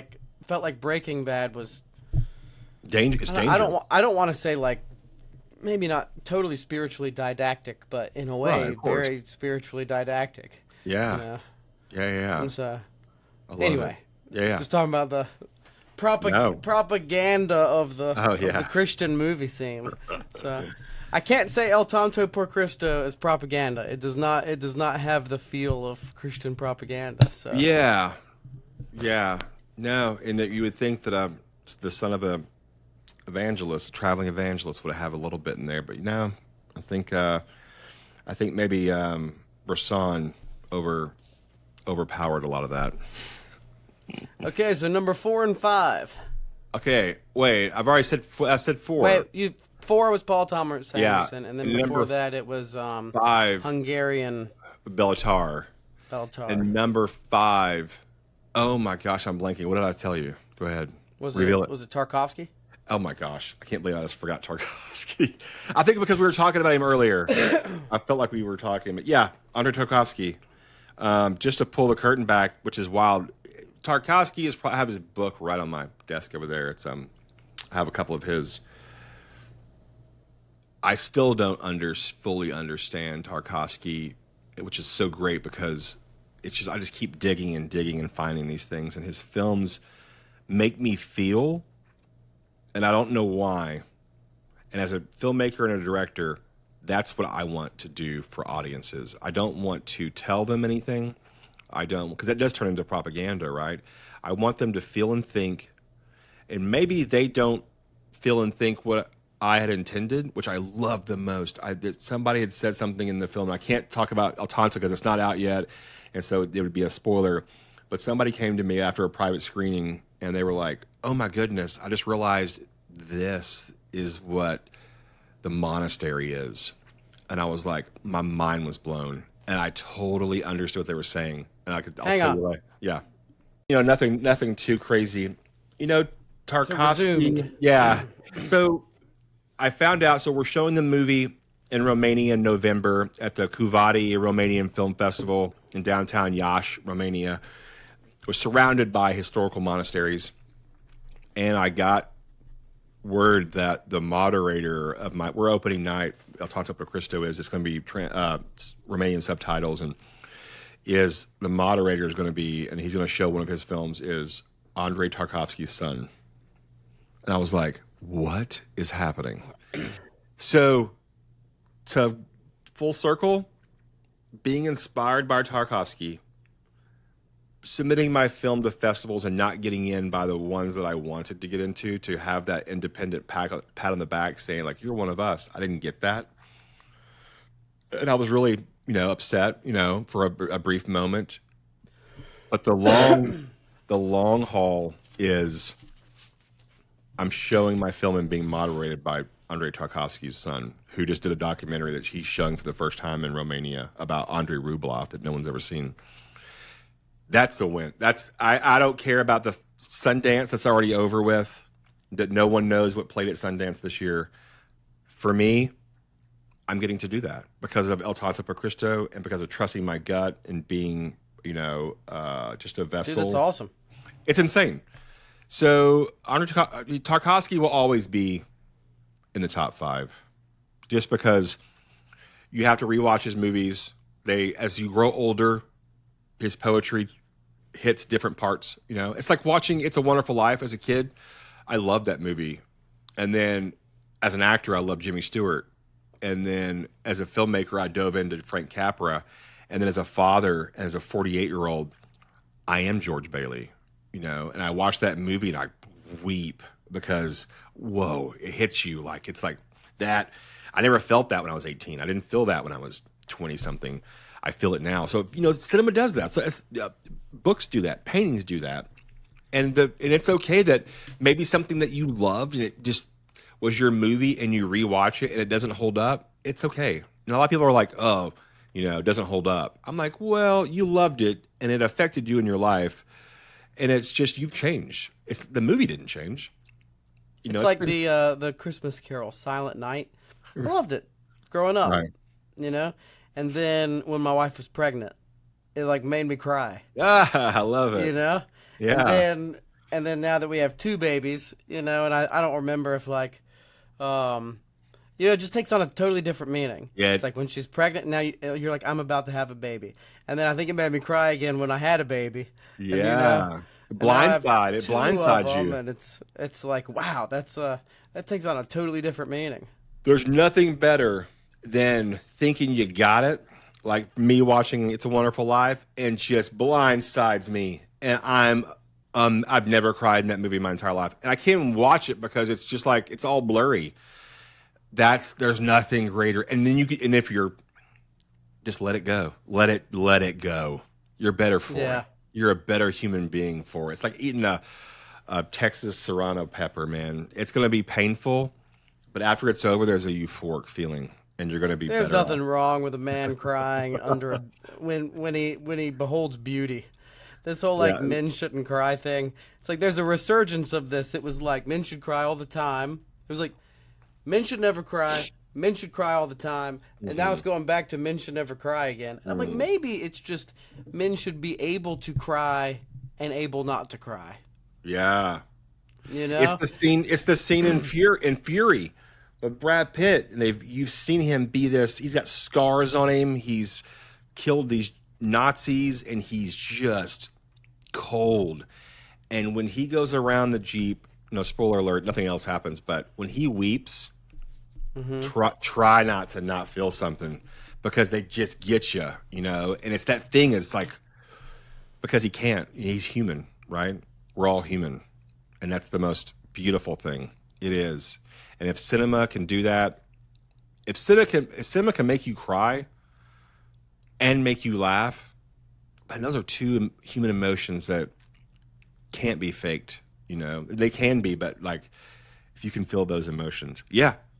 And the That's a opposite end of the spectrum is, I think, great works can take you to a nostalgic part. So where you're not just encountering it new, but then you're re-encountering yourself from before. Oh yeah. I think there's a poet, Rilke, who is in his letters to a young poet. Rilke said, you're going through this tragic moment. He said, dwell on it, remember it. This will be fuel for the rest of your life, and write something with it.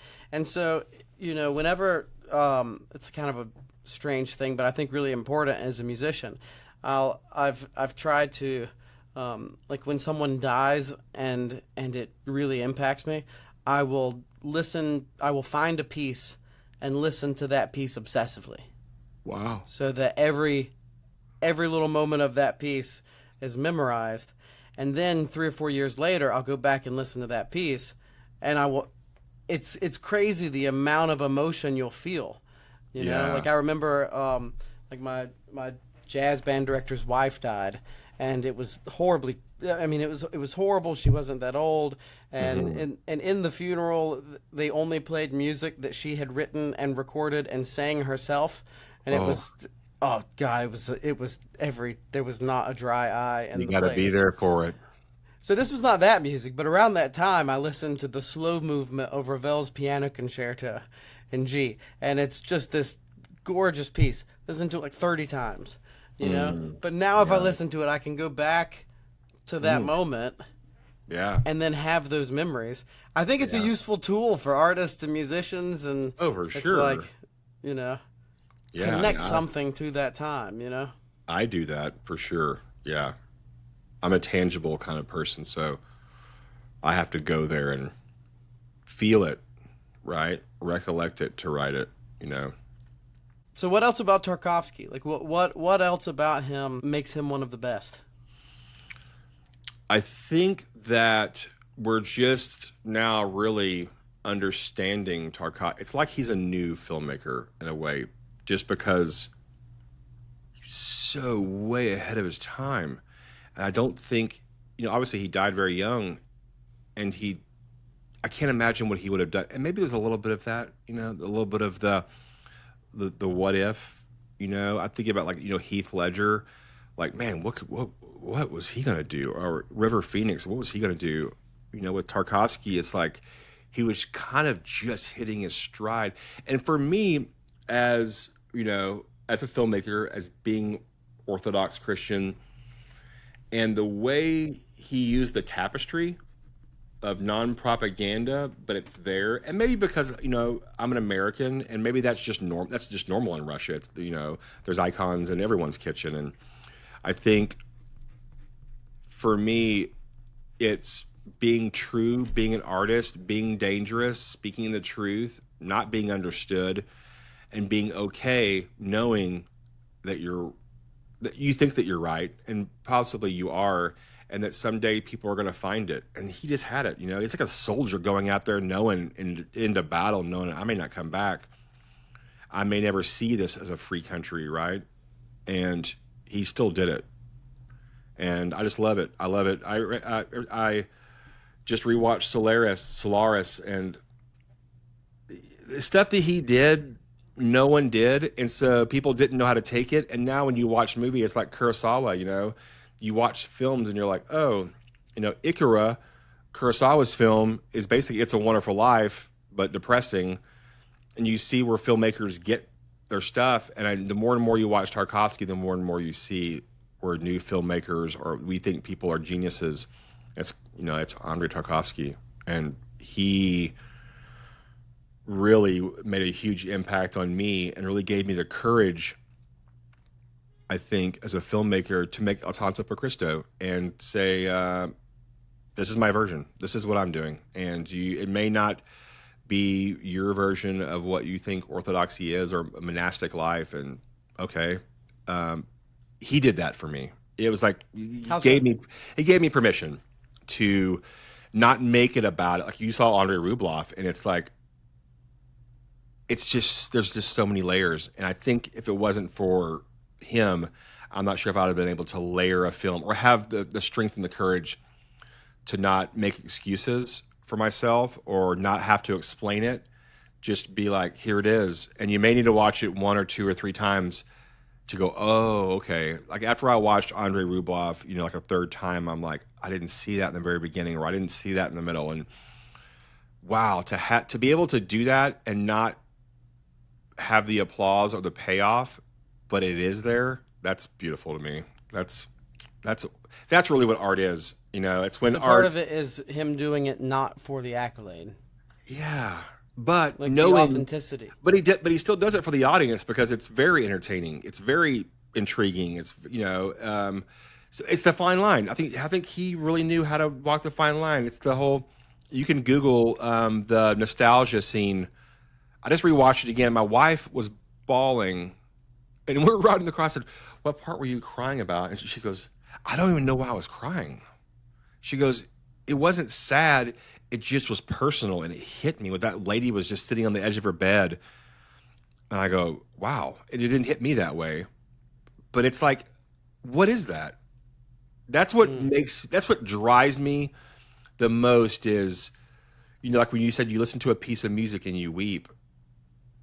But it's not because it's sappy and they knew what there wasn't 15 artists in the room writing this country song. It was one guy at a piano, that moves you. Wow, how did they do that? Therein lies that's the magic trick. I think the one spot that made me shed a tear in Rublev was when he threw the paint on the wall. Oh, and yeah. then I think her name is Doroshka. She comes in and she's mute, and she's sort of a holy fool, and she just starts crying. She just starts weeping. It's like, why is there this paint on the wall of the church that's just splattered there?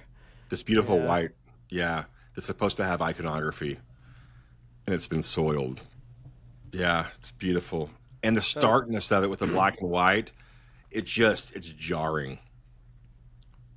It's kind of weird to do a film about like iconography and whatnot, and then it all be black and white. That's what. But I guess that gives a set of boundaries that you have to work with. Yeah, you cut through it. You cut through I'm going to really shoot this scene because the green popping off the wall with the iconography is just so cinematic and beautiful. There is a place and time for that. I'm a huge This World Won't Break is just nothing but color, and my next film is going to be so colorful. But this one, I just painted myself in a corner with, and I felt the courage to do that because of Andrei, Rublev, which is about an iconographer.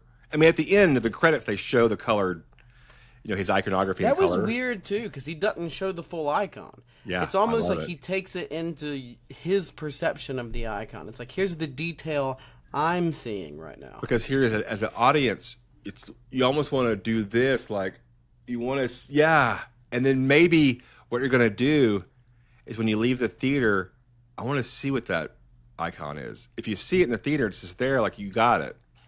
There's a bit of, and our cinematography in El Tonto, there's a lot of, the camera should follow down to somebody weeping, but we stay and they go out of frame because you're letting the audience imagine what's happening, and there's nothing greater than your own imagination, and I can't fulfill that. I'm not going to be able to knock that out of the park of what you think it should look like, but if I can bring you to the table and then you start to imagine what it is and you're imagining it, well, then we've all won. You have your own version, and that's really what I want to do, is tell the story and bring you there.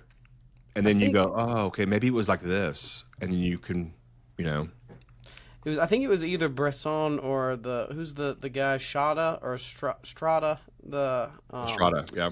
Yeah. I forget which one of those said, because I was looking him up a little bit, who said that one of the problems, especially in this like pornified culture that we have, is that they show too much. Too much. This is like the biggest problem. You leave nothing to the imagination. And so it's like part of his movie making philosophy was to not show, and that created more suspense. It's the Hitchcock, right? Yeah, it's the Alfred Hitchcock. I think that you see the knife. It's the Jaws. It's the Spielberg Jaws. You hear the music. It's the John Williams score. But nowadays, it's all CGI'd. You see the shark, and it tears them apart, and then the shark goes away. It's huge, and it's in your face, the IMAX or whatever. And you're like, whoa, that was cool. But I didn't get in a swimming pool in the late 80s because of Jaws in the deep end, because of Jaws, because of you don't know what's under there. That's the beautiful. Yeah, we don't thing. have mystery anymore. If you show everything, you don't have mystery. Mystery, that's the key word. And you need mystery. You need mystery. You do. You know, otherwise you're just running around naked all the time. Yeah, there is some of that in Andrei Rublev, though. Just a little bit of that. Oh yeah, that was kind of odd. It's like, what's up with these? Yeah, but it's not. It's the way he did it. He's showing their perversion, and it's not beautiful. It's not what they think. They're in this lustful, beautiful thing, and when he sees them, it's like, oh man, they're just like. And they're hiding, right? It's very Garden of Eden. It's very, they're ashamed when they wake up the next morning and whatever drugs or alcohol is worn off, and it's the morning, and they're like, oh my gosh, and they're, and here he is on his travels. Yeah, there's a little bit of like, I don't know if Ron Howard had seen Andrei Rublev when he made Willow. Made what? Maybe the film Willow. Have you ever seen Willow? Okay. That's a little bit of, it's fun. It's for the whole family. I mean, there's a little bit of like dark witchcraft or whatever, but it's about, it's Val Kilmer's in it. And there's a little person, Willow is a little person. It's fantasy. It's a travel movie. If you know, it's Lord of the Rings, or it's a mission film. It's Ron Howard, but there's a lot of like walking, and David Lowery ripped off, well, he says this, but like he ripped off almost verbatim in Green Knight, like 4 or 5 shots from Willow. Interesting. So, yeah, it's a. But how does it relate to? There's like scenes in Andrei when he's traveling and walking, and they have those hoods and they're walking. There's some scenes in Willow that are almost like verbatim of that little winding road, and them on the cross when they're at that on that road of the cross. It's almost verbatim that shot in Willow. So It's like, it's just Tarkovsky influencing, the audience doesn't know because the audience hasn't seen Andrei Rublev, but these directors have, and I think that's why he's so important. That's the beautiful thing. It's fun watching like a Christopher Nolan film and being like, "Oh, that's Kubrick. That's totally Kubrick yeah. right there." Oh, you know, yeah. all the references that he'll And put then in. and you fast forward 20, 30 years from now, and people are like, "Oh, that's so Nolan." You know, Right? Even though Yeah. it's really hey, Kubrick. it's the protege, it's the master. You know, that's the beautiful thing of art is we take something that we see and we make it our own, and you know, And it's okay if they say it's Nolan. That's that's a huge compliment. Yes. yeah. It's like these spurious attributions to Bach. Like there's some pieces that aren't Bach. They're probably not Bach, but they've been historically attributed to Bach. Yeah. And now they're like spurious composition, and I'm like, no, just attribute it to Bach. Whoever wrote it would be so happy Yeah. that it was attributed to Bach. You know, Yeah. it's like, does it matter if Dionysius wrote, the names of God? It's like pseudo Dionysius. No. There's nothing pseudo about Dionysius. Yeah. Anyway. Yes, I love it. Would your 5 overall influences be this? Are those also the same 5 for this film, or would there there be a couple that would be different? Or there's a lot of Jim Jarmusch's Dead Man in this. Jim Jarmusch. Yeah, Jim Jarmusch. He's done a lot of he did a lot of black and white films, but there's a little bit of comedy, a little bit of there's a little bit of Bergman in my film, a little bit of Seventh Seal in there, I would say. So I'll probably take out on this one. I would take out Paul Thomas Anderson, and there'd be a little bit more Jim Jarmusch and Bergman. Okay. I would think, but if other people probably think maybe it's something else. Maybe there's some Frank Capra in there for some. I don't know. Yeah. Interesting. Yeah. There was a scene. It's the kitchen scene when because we can't talk about the film because it's not out yet and give spoilers. You can There's talk about it a little bit. Well, yeah, we can talk about it a little bit, just like none of the spoilers. But so when they're baking the bread and he discovers what's in the cabinet or whatever, and then he crosses himself. That's very Jim Jarmusch. It was supposed to be more of a Bergman style scene, but we didn't get the set built in time. I didn't have enough money, and I had to pivot. It was raining outside, so we had to do it indoors. And I was trying to make it more serious, and then I just said, "Hey, this is more fun. They were dropping things. It was becoming kind of comical, but kind of eerie and weird. I said, just go with it. We're going to shoot it as a one shot, as a one take. I do like the creepiness. All the things that in it that were creepy. Yeah. I was like, I really appreciate it. Yeah. And it pray for us. Yeah. Yeah. That's cool. Yeah. Kubrick-esque. Yeah. There's lots of. I'm waiting for the elevator to open up. Yeah. A little bit of like pet. The lady in the bathtub. Is that The Shining? Yeah, it's Shining. Yeah. There's we're artists. We're inspired by things we don't even realize. And I wanted the movie to feel funny, noirish, a little creepy at times. Uncertain. There's an uncertainty. I wanted uncertainty. Well, like the Holy Fool. There's like a sense of which like the foolishness is funny. Like the Holy Fool does funny things. But there's also a sense of like comedy is right there with horror. Oh yeah. They're all dancing a very, very fine line.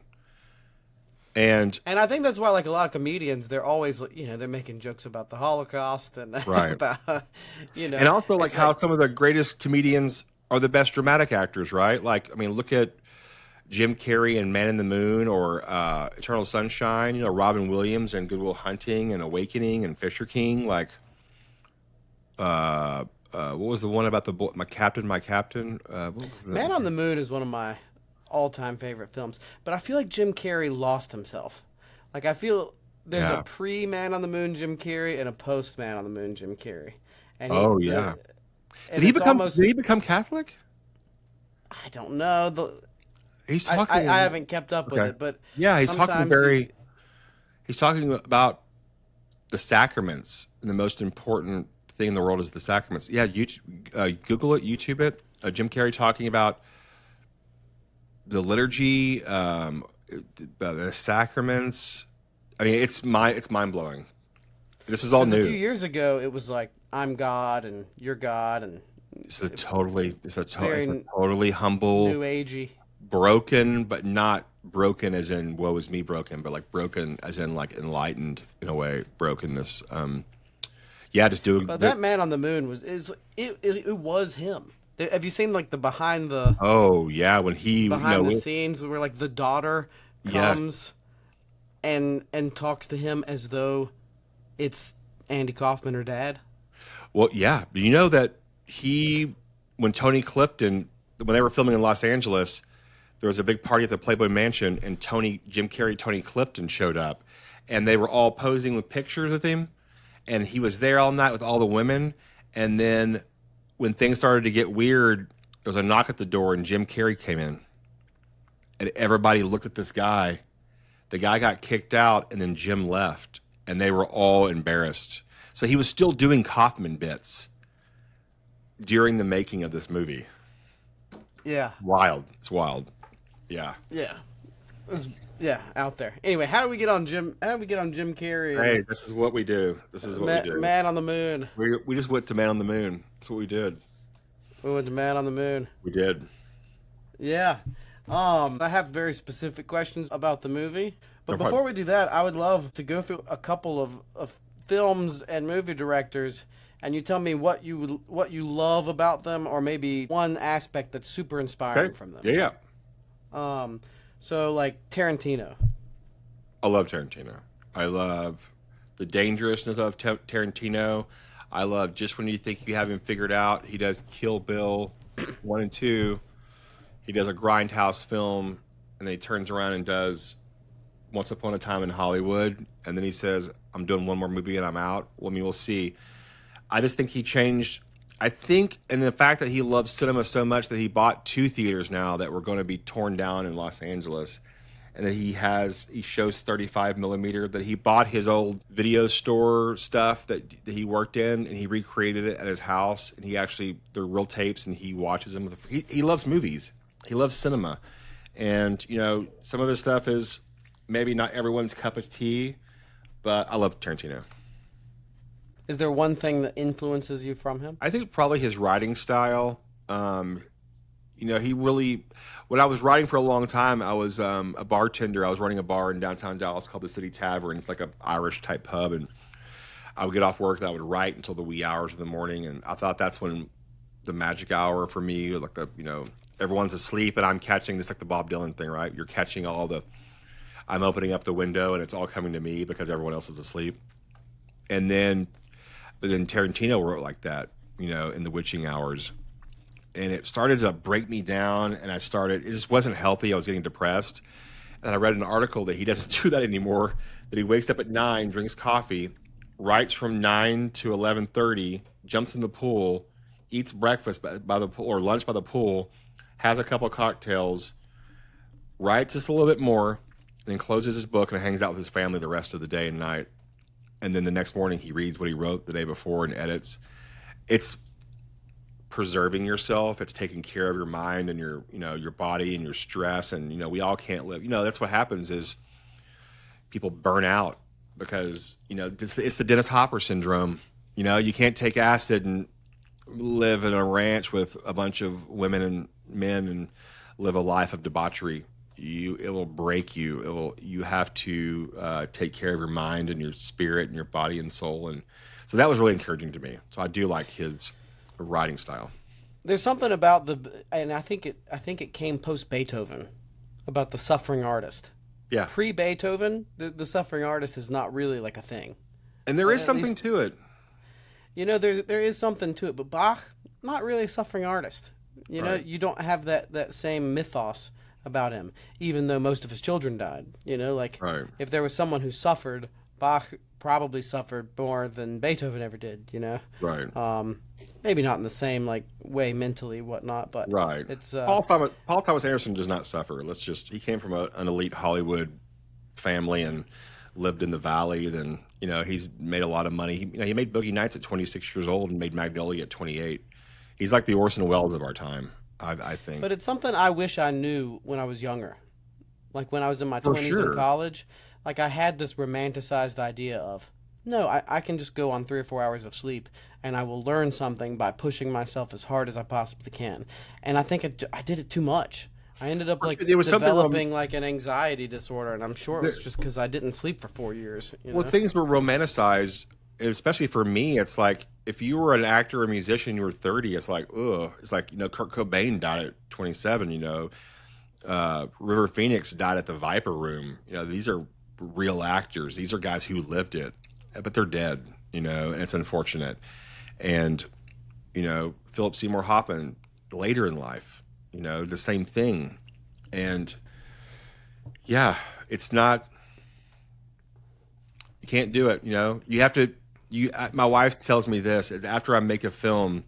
My wife is wonderful. She's a producer and she's my best friend and she's an entrepreneur and she's in the band The Polyphonic Spree. She's for 20 something years and she's a musician. But she allows me to like open up the bathroom window and crawl out and go be mad in the forest for about a month and make a film. Then I come back and I make shoes like Daniel Day-Lewis in a way. It's like I close the window and I'm a cobbler because you can't live out there. And she'll say after we're done editing and I'm mad and I'm crazy, she'll say, "Hey, it's time to start making some shoes." And I said, "Yeah, you're right." And I'll have to like decompress and we'll go camping. And I got to get back to taking care of my mind and my body because we've been talking about this thing could be called the fine line. There's a fine line of creativity and madness. And I think the older you get, there's a small window of a chance to realize your self-worth is not from anguish and pain and a starving artist, that you can still be an artist and take care of yourself. Rick Rubin really helps with that, I think, for me. He's not living in New York, staying up until 5 a.m, eating like crap. He's taking care of himself. He's surfing. He's getting the sun. There's quietness. There's meditation, and his career just goes like this. And he's watching pro wrestling all day. You know about this? No. It's like the weirdest thing that he's like, always been into I it. pretty much keep pro wrestling on just like all the time. Yeah. That's all I listen to. I think it's one of those things. It's like it's the white noise of it's because as a creative, there's always voices, and for me, it's like I listen to talk radio here in Dallas. I listen to baseball scores because it's like mind numbing in a way. Because that way, I'm not thinking creatively anymore. I'm just like I'm just being. It's good. Now what about so another one, Kubrick. I'm like embarrassed to say that Kubrick has never really been, even though I use the exact same lens that he used in The Shining and Barry Lyndon in my movie. Not his lens, but the exact same type of lens. The Shining changed me a lot. The way that his camera angles, there's a whole documentary on how he shot it and couldn't find, it was his exploration, but I'm not like a Kubrick super fan. He's on another level, and I respect it. It's like, I was never a Magic Johnson fan, but man, he's Magic Johnson. He's incredible. He's insane, but like he just didn't do it. I wasn't a super fan. I was another fan. So I love Kubrick movies.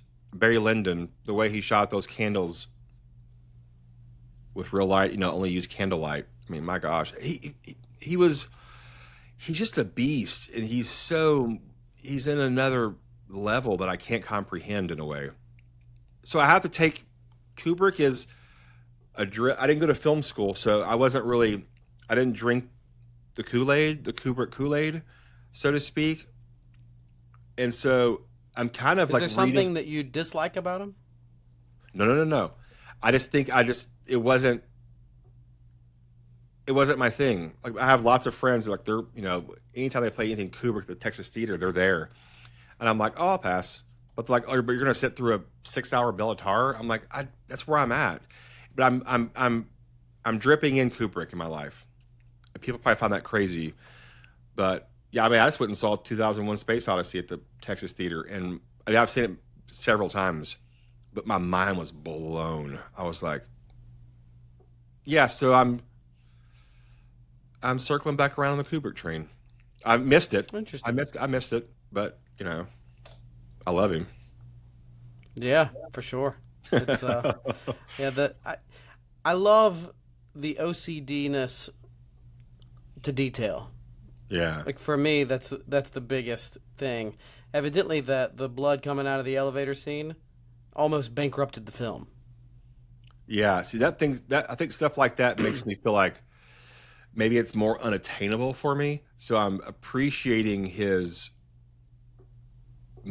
just pushing. Because he did it like 40 times in a row. You're like, it doesn't look like blood. We'll do it again tomorrow. It doesn't look like blood. We'll do it again tomorrow. And it's like, what in the world? I don't have that in me, but I do have it in me in other aspects when I film. Like, there's times when I'm like, no, it has to be like this. But like stuff like that, I guess I don't have I've never had the budget or the time. So it feels like a waste for me, but I know it's not. Does that make sense? Like, I know, sure. I know what he's doing. It's like the whole, David Fincher 100 takes of sliding a check across a table. I'm like, dude, no one cares, but Fincher's a master. So is Kubrick, but he was also influenced by Kubrick. That's his guy. Kubrick is Fincher's guy. So there you go. Like, for me, like, Glenn Gould is not my aesthetic. Right. Like, that's not what I'm doing when I play Bach. Like, in the slightest. I can't not respect it. In fact, I do like it. Sometimes it's like, wow, that was impressive, but it's not my aesthetic. So I came to peace with Kubrick. I fought it in high school and college. I thought there was something wrong with me. Like, oh, I don't get Kubrick. I mean, I do, but it's just, okay. It's going to be a treat. It's a treat later in life. Kubrick is for me. Christopher Nolan. Man, he's kind of another Kubrick for me, which I do love Christopher Nolan.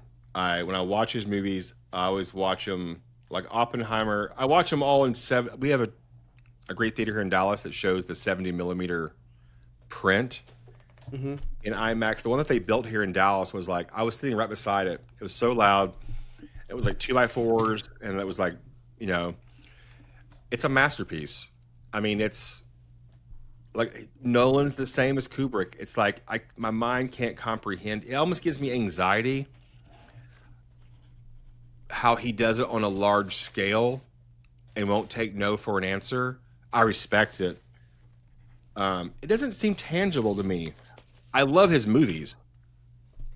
I just feel like it hurts my brain.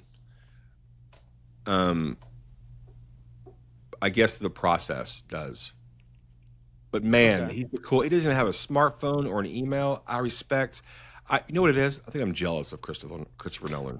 What would your favorite Christopher Nolan film be? The first Christopher Nolan film I saw was The Following, and then Memento. So I followed him the whole way. I really Inception and then Oppenheimer. Interstellar, I know as everyone loves Interstellar. I felt like that twisted my brain because my brain was thinking I was watching Inception, but I was watching Interstellar. And so I'm not really a space, maybe that's what it is. I'm not really a space, even though I did love Moon by David Bowie's son with Sam Rockwell. That's a phenomenal movie. I like that space movie. Maybe it's space. Maybe it's the quantum physics. It's the... As an organist, Interstellar has to be my favorite. Oh, yeah. Cause I loved it. I mean, I've seen it. Organ throughout in the film score. It's kind of hard. I saw it 2 times in the theater in 70 millimeter, and it's a masterpiece. I guess I just put them in a different category, maybe, where it's like, as of right now, I think as a filmmaker, if I focus on those guys, I feel a little bit less than, or I feel like, I'm 48 years old and look what Nolan's doing. Look what Kubrick was doing at his age, or look at Orson Welles. Those guys make me nervous because they were doing such great work. They're masters. I mean, they're, what in the world? I'm so excited about The Odyssey. You know what? I'm hoping The Odyssey is my favorite Christopher Nolan film. That's what I'm hoping. I loved Oppenheimer. I saw it so many times. I loved it. So, I love the score to it. Like what he did was amazing with that, some of the techniques and stuff. Oh, he's all around. His stuff is just like, it's so original. I may not be smart enough for Christopher Nolan films. Nah. Okay, so Denis Villeneuve, or however you say his last name. Oh yeah, I love Denis. I love Denis. And for a friend, I have to ask about Arrival. Oh man, is that my favorite Denis film? Probably. I thought everything about that movie was perfect. Really? For me. I liked the alien, the monster. I love what he did with Amy Adams in that. There was just mystery. There was that slow pace thought. I don't know. Is there a little bit of Bresson in that? And some Arrival, maybe? Yeah, I loved Arrival. Yeah, I think my friend Derek Fiedler has written a bunch for the Symbolic World on Arrival. I don't know if he's written like a full book on it, but he's basically written like almost a book. On the movie really? Arrival. Just about because you can think. If you're into semiotics at all, or if you're into philology, into any of that, the concept language, of how they do language and how language relates to time and how it relates to love. It is like the most pro-life movie I've ever seen. Yes, it is. Because it's like, she's gonna die, and this is gonna be tragic. Yeah. Yes, I accept it. Like what? Yeah. Like I said, I think it's a perfect movie. I cried like a baby the last time I watched it. Wait, did Nee do Prisoners? I don't know. I don't remember. With Jake Gyllenhaal and I think he did, and Paul Dano. I'm pretty sure it was Denis. Okay. And then of course he did the Dune, which I love. I love it. Amazing. I love it. That's my kind of sci-fi. But here's the deal. I don't know how he knew, but like for me, you put Josh Brolin, Jason Momoa, you put Timothée Chalamet, you put Oscar Isaac. I mean, come on. It's just Skarsgård's in it. I'm ready for 3. I'm ready for it. Okay. Last one, funny one. Michael Bay. Oh yeah, I mean, I just watched F1. It's he's the producer of it's Michael Bay. If it wasn't for Michael Bay, we wouldn't have cinema. One of my favorite movies of all times. A lot of people don't know this and he has nothing to do with it, but he was around because he's friends with James Cameron and is Point Break, which was James Cameron's wife, made Point Break. It's one of my favorite movies of all time, and that's very Michael Bay-ish with the waves crashing and the violence and the helicopter shots I mean, come on, we wouldn't have Hollywood anymore if it wasn't for Michael Bay just giving us the explosions that we need. And I like popcorn movies. Like I said, I went and saw F1. I'm gonna go see Jurassic World. I love cinema, and I like movies that make me think or not think. It's one of those. And Michael Bay is, he's a legend. I like Michael Bay.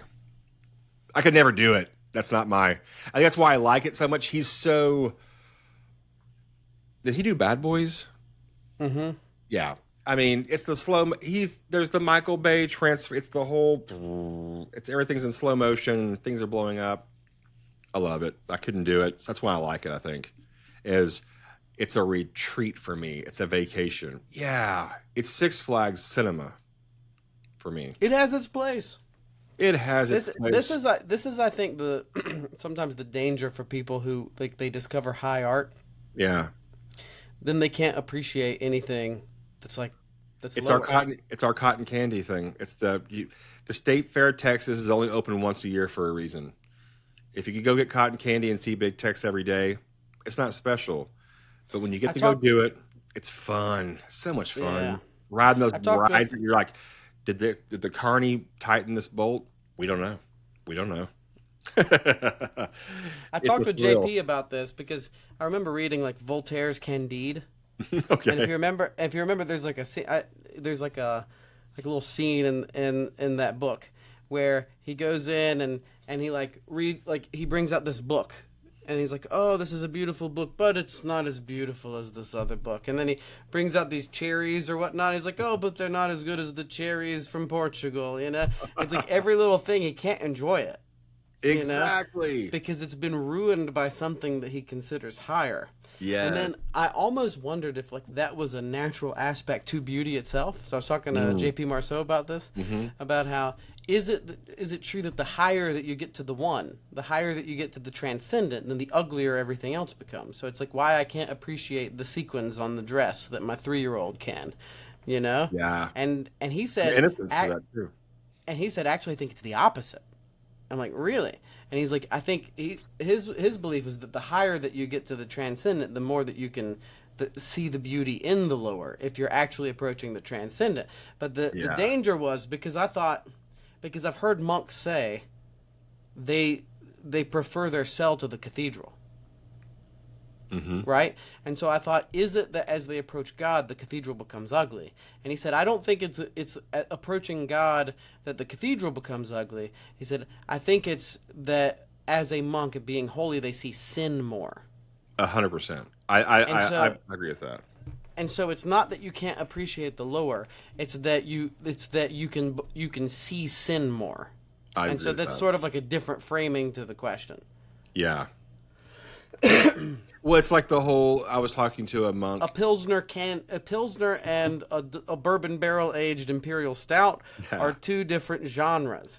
Hey, and but you know what? Because you have the one doesn't mean you shouldn't be able to enjoy the other. If I'm at a rodeo, you can give me a Lone Star, Pat's Blue Ribbon, and ain't nothing wrong with it. I'm happy. But if I'm at the Old Monk and I'm having a pint, I want something that's gonna like punch me in the face a little bit, But yeah, I think that I was talking to a monk and I was just like, oh man, it's so.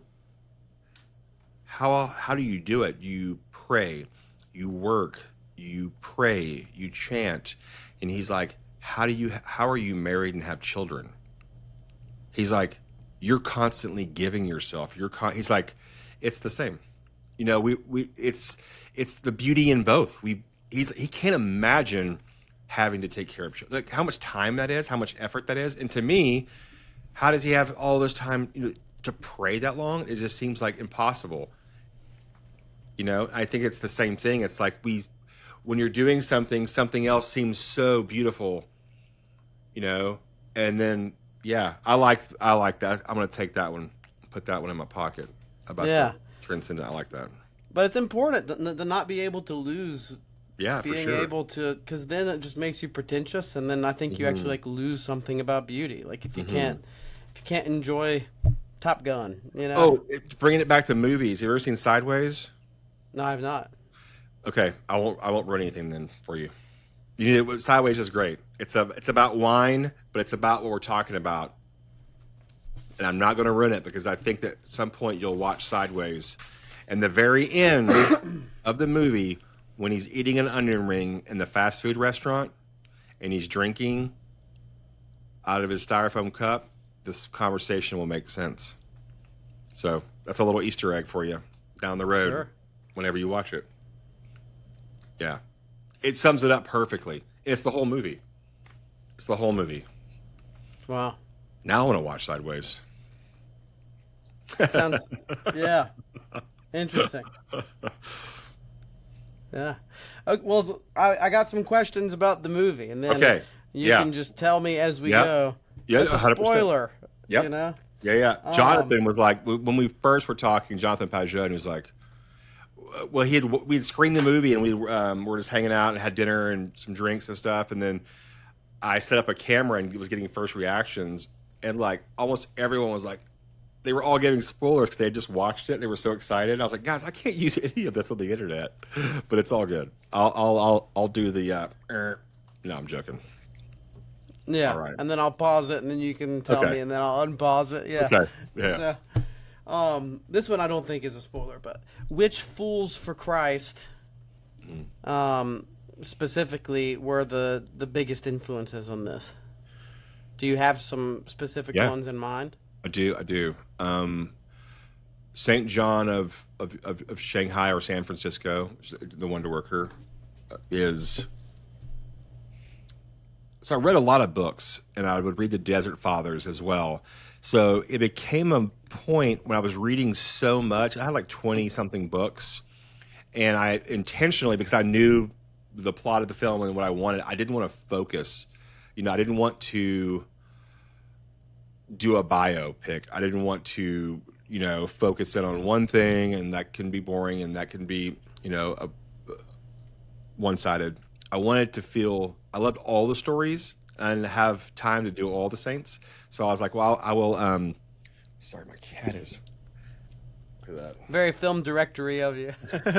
And so St. John of Shanghai, San Francisco, St. John the Dwarf, there's, for obvious reasons, but also there's some things in the film, St. Genesius, he's my patron saint.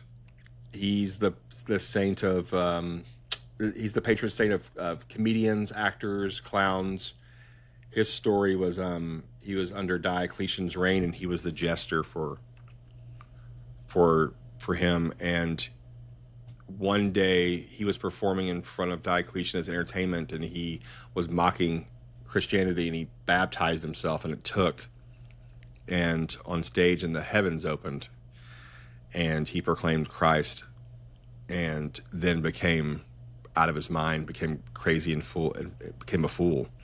And Diocletian had him stretched, beaten, stoned. He still stayed alive, and then they finally beheaded him. And I'm blanking out on some names right now, and I feel horrible. But yeah, there's just a whole mixture of different saints, and I just took moments of their Fool for Christ moments that were documented, and would give those to the different main characters to inhabit. Oh man, I'm really blanking out right now. It's the one about like pouring food in your beard or something like that. That was Saint John the Wonder Worker of Saint John of Shanghai.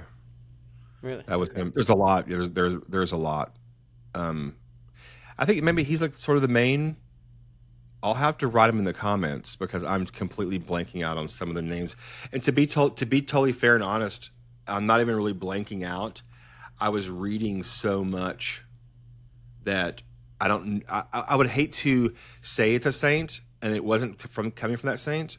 Like I said, I wouldn't write down the saint's name, so I would be reading the books late at night or early in the morning or whatever it was, and I would write down, in random places in my moleskin what they did, but not name it. I would name. And so some were things like super small, like when he's sensing in the room and shouldn't be sensing, he's acting like he's a priest and he's still, just a reader. There was some interesting stuff with the incense. There was one scene where he was using the layperson's thurifer rather than like the priestly thurifer. Mm-hmm. Was that significant or not necessarily so, or did that have some like deeper meaning that I think that me and Father Theophan was there, and I didn't know if maybe it was also like he's not a priest, so he can't use the priestly. When he's in the room. So this is different. This is when the main the main guy, he's using the this thurible. Oh yeah, so that was there for a reason Mother Barbara gave that to me when we were at Holy Nativity filming in that little chapel. And what it is that would be a spoiler alert. It's because of what's happening in that moment. It's almost like a abstract, surreal moment because of who we find out later on who someone is. Does that make sense? Maybe. Okay. I guess we've kept it mysterious enough to not get it is. That's what it is. But it's intentional. It's intentional. Yes. Yeah. It is. Okay. Yeah. Well, that's good to know. So then, if someone sees it, then they'll be like, "Oh, there's something." Yeah. There's something. Yeah. Intentional. That was very intentional because of it's almost surreal, dreamlike. We're kind of coming into the monastery, and things are they seem odd. I wanted things to seem odd in the beginning, of like because I've had several people say, "I've never seen that done in an Orthodox," and there's been several priests that have said like, "Oh, I have." Even Metropolitan, he's seen the film twice, and he loved the abstract. Seen what done? Just something like it wasn't correct, but it was done out of love. But maybe it wasn't because they didn't have it, but they still, maybe the protocol was a little off, and it's not something you would reprimand someone. You may mention it to them, and they may come back and say, "Well, I didn't know where." But I was still doing the service and I used a different type of incense or, whatever it may be. Or that was the foolishness part that we're trying to like convey a little bit. Maybe like in his mind, he's doing it correctly, but it's not, it's not, it's a little odd. It's like, he's not really concerned with, he is concerned because he's very pious and there is things he does so correctly. He's very stern at times, but there is times when he's like, this part doesn't really matter in the kingdom, maybe, or he's connected in a different way. So it's going to seem a little bit off. So yes, those were intentional. That was a long way of saying yes. Sorry okay, sure. Yeah. I dug the use in the soundtrack of the Symmetron. Oh, throwing thanks. that out there. I don't know if that's a big spoiler or not. But No, we wanted to use, that was the number one thing. I was like, when I was talking to Michael Paraskevas, he was working on Agatha all along on Disney, as we were talking back and forth, and he was obviously he was in the world of Disney. And so anything I would throw at him, he'd be like, yes, let's do this, because he is so Disneyed out at that moment that I was like, I want banjo and Symmetron. And he's like, yes. And so, yeah, there's Symmetron all through I think it's right in the very beginning we enter the film with a Symmetron. It's the first time you hear music is the Symmetron. Yeah. Yeah. Very unique sound. I love it. I love it so much. Yeah. For those that don't know what a Symmetron is. Yes. It's it's the wooden thing that the monks used to call to prayer when they weren't, and it came about because they weren't really allowed to use bells because of the Ottomans. Right, so they were under oppression. So like, well, we got to call the monks to pray somehow. So then they developed this whole tradition of hammering the wood. Yeah, it gets faster and faster, and there's all these interesting rhythms. It's so interesting. Kind of a cool. Yeah, or they're throughout time, a lot of that was the thing that the first things taken from the monasteries. They would steal the bells. They would take the bells so that they couldn't ring them, and so they would use the Symmetron. You can't. They're going to do something. Just because you took the bells doesn't mean they're not going to call to prayer. There was a tell me if this is a spoiler or not, but okay. there was an interesting parallel with Dostoevsky. Okay. So Dostoevsky has this whole bit where they're going on and on about the elder who dies who stinks. Okay. Is this in the Idiot? No, this is in Brothers Brothers Karamazov. Okay. And so he was going on about how everyone expected the elder to have the sweet smell after he died because that his relics would be incorrupt.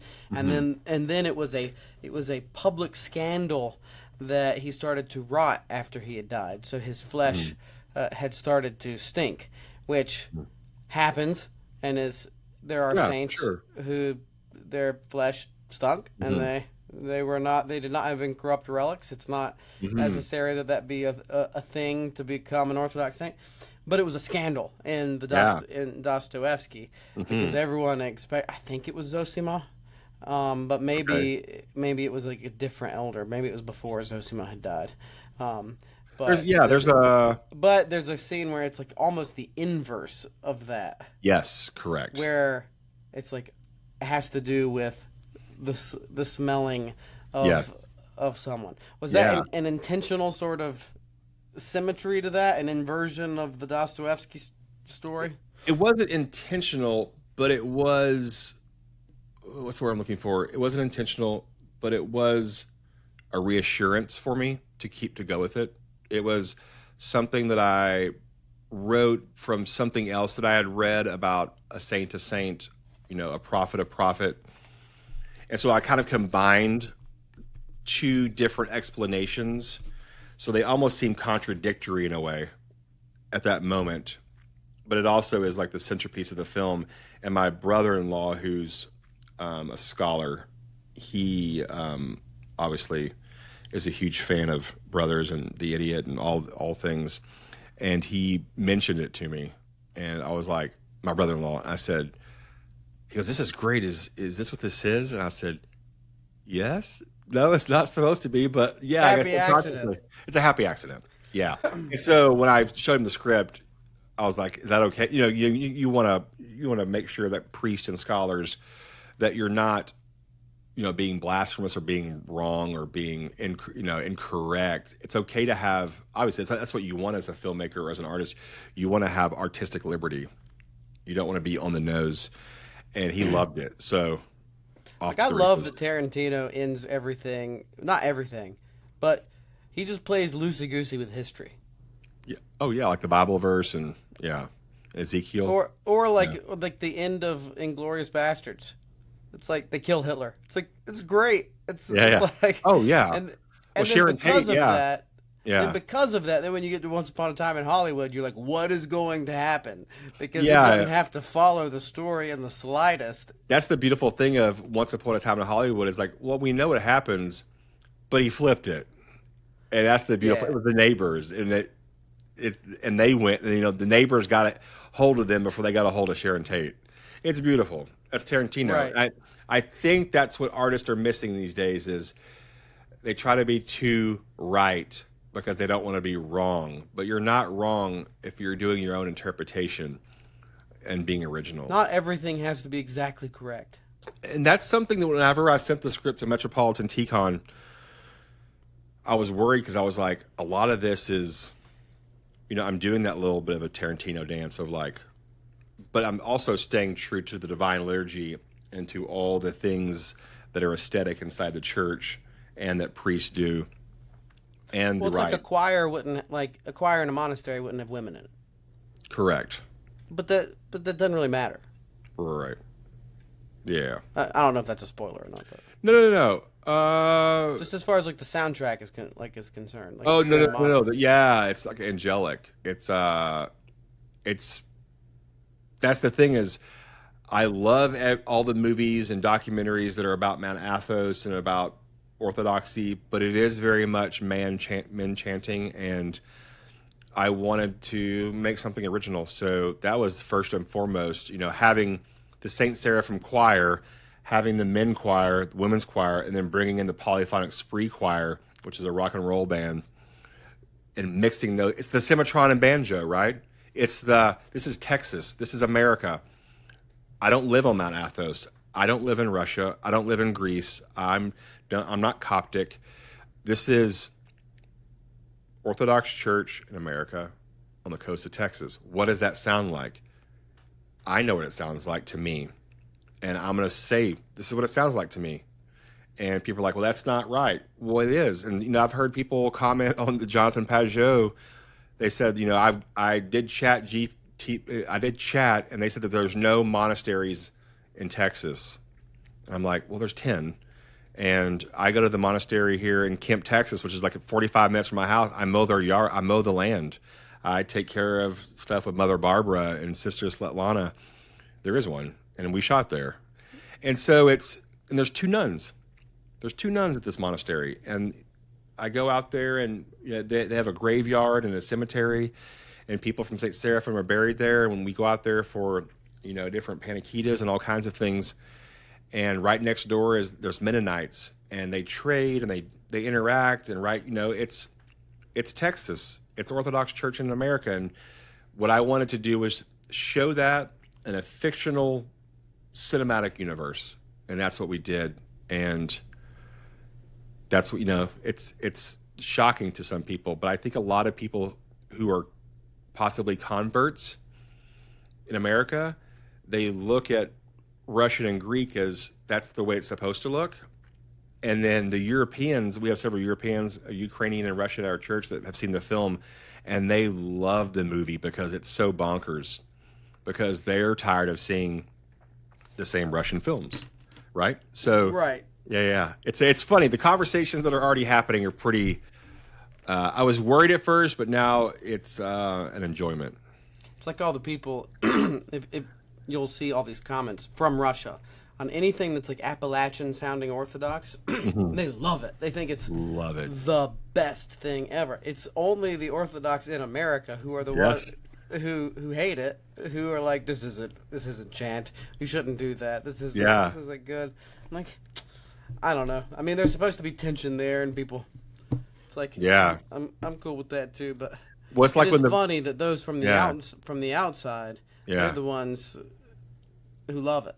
Yeah, it's like the banjo scene in this film when he's singing in a slightly evangelical Appalachian Lamb of God song, and all the monks come out of there. They're like, "What is happening?" It's just breaking all the rules that aren't rules that need to be set in that way. That's what I love about the banjo scene. Yeah. Now I love the sassy bishop. I think. Oh yeah. It's like definitely not like any bishop I've ever met. No. But it's great. It's like it makes a good character. And there's the one scene where they're quoting the Merchant of Venice. Oh yeah. So was the Merchant of Venice a big? Is there more to it? But like, why the Merchant of Venice? And is that like a big influence on the movie? I think maybe the applause. It was just the Merchant of it. It just sounded it just sounded right, Okay. And it worked. We had a couple different outtakes and a couple different versions of that scene, and then Max Hartman, who plays the bishop, he's like, "Oh, I like that one." And I was like, "Okay, that's gonna be our one." We did some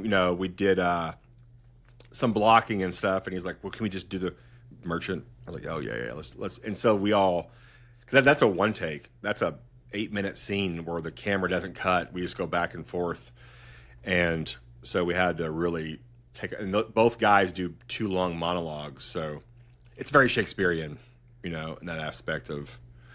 And it starts off with a Spanish opera that is from 1931, 29. You don't know who the tenor was in that recording, do you? You don't know if that was Jussi Björling, do you? Oh, I don't know. I'll find it. I have it. I got the rights to it. I'll send it to you. I'll make sure I then it's probably not Jussi Björling then, but it would be interesting. I don't know. Now it's fun for me. I don't know. Yeah. That sounds familiar, which is weird. Do you know Jussi Björling? No, I'm saying the name sounds familiar. I wouldn't know anything unless maybe that was him. Everyone says like Pavarotti's the greatest tenor of the 20th century, except like a few that say Caruso. But if you don't hear Caruso, it's sort of one of those you'll never hear anyone say that Jussi Björling is better than Pavarotti. But if you ask like a voice teacher, you're like, what about Jussi Björling? Then they're like, I don't know, maybe better than Was he Pavarotti. Spanish? No, he wasn't Spanish. He was Swedish. He's Swedish. Okay. But they sing all the operas. You know what I mean? Yeah, I'll have to look at. So that'll be on like our main editing drive. It'll have that thing that we chose. There was like 5 different ones, but the name of that song in Spanish is the sea, the ocean, the sea that has no beach. That's the name of it. And so it ties into the film. Yeah. Now, what about mirrors? Yeah, What can you that say was about mirrors, and what does that that was mean? a lot of. It's just the reflection of man. I think that's even said in the film. It's something that Carl Dreyer did, where he's a filmmaker that was his film Ordet had a lot of influence on the movie. I forgot to mention that.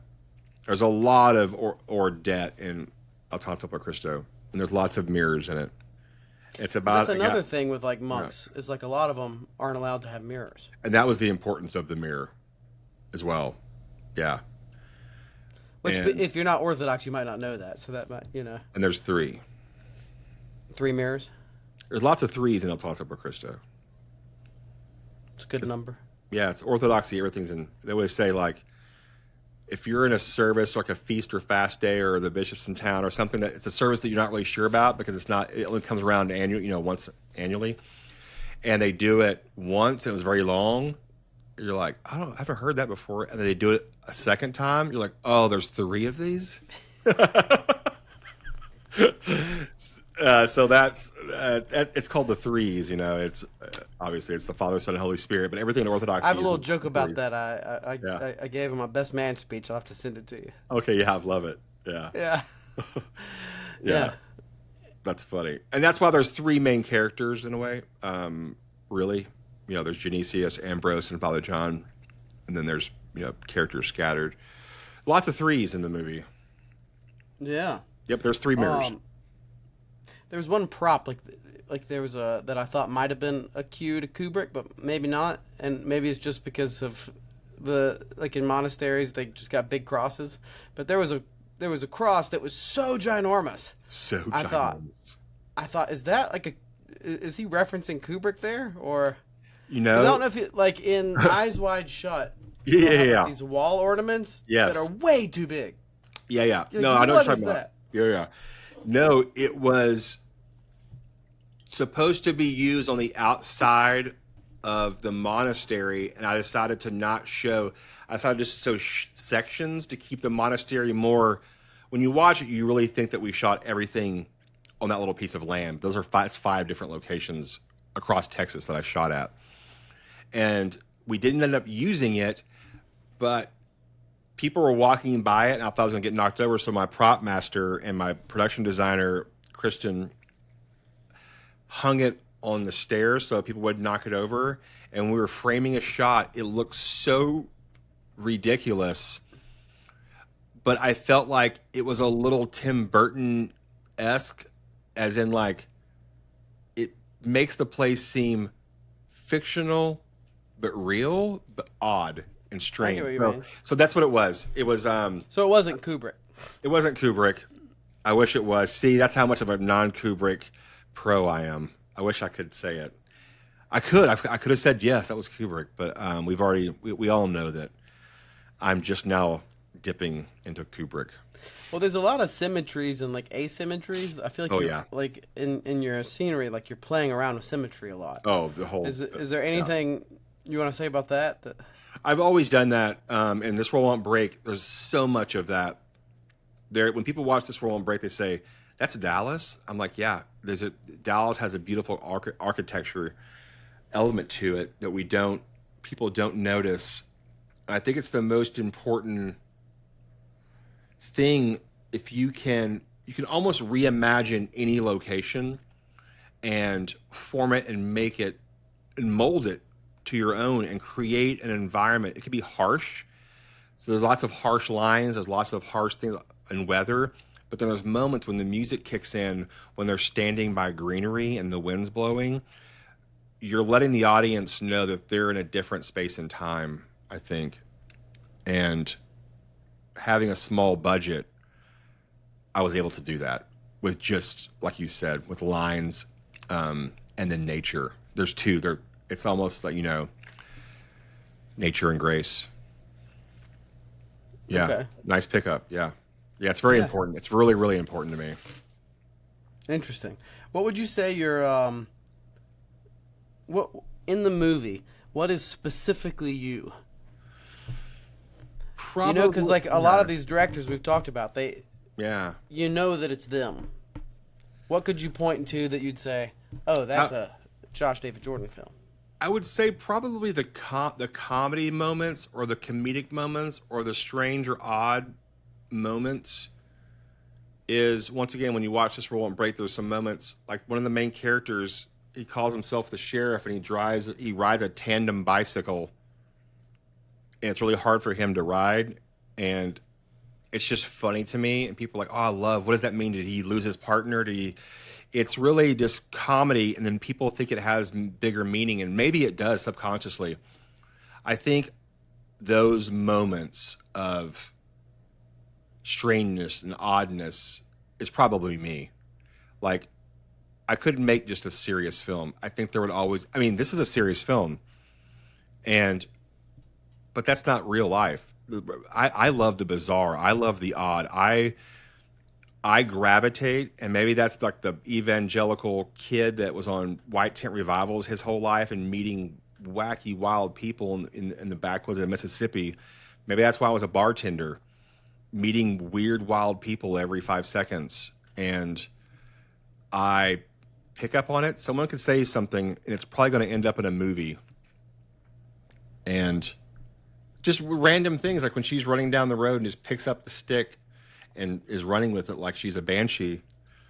That was like, I had to have that because it was like this little bit of like wildness, like a little bit of where the wild things are. So as much as things get heavy, there needs to be madness, there needs to be goofiness, there needs to be bizarre, and that's really important. So that's probably what I would say. Is I think Paul Thomas Anderson does that. Maybe that's the PTA in me. His movies are so laugh out loud funny, but they're not funny. You know, I laugh so hard in There'll Be Blood, and I was laughing out loud in the theater, and people were turning around and looking at me. I was like, this is the funniest thing I've ever seen.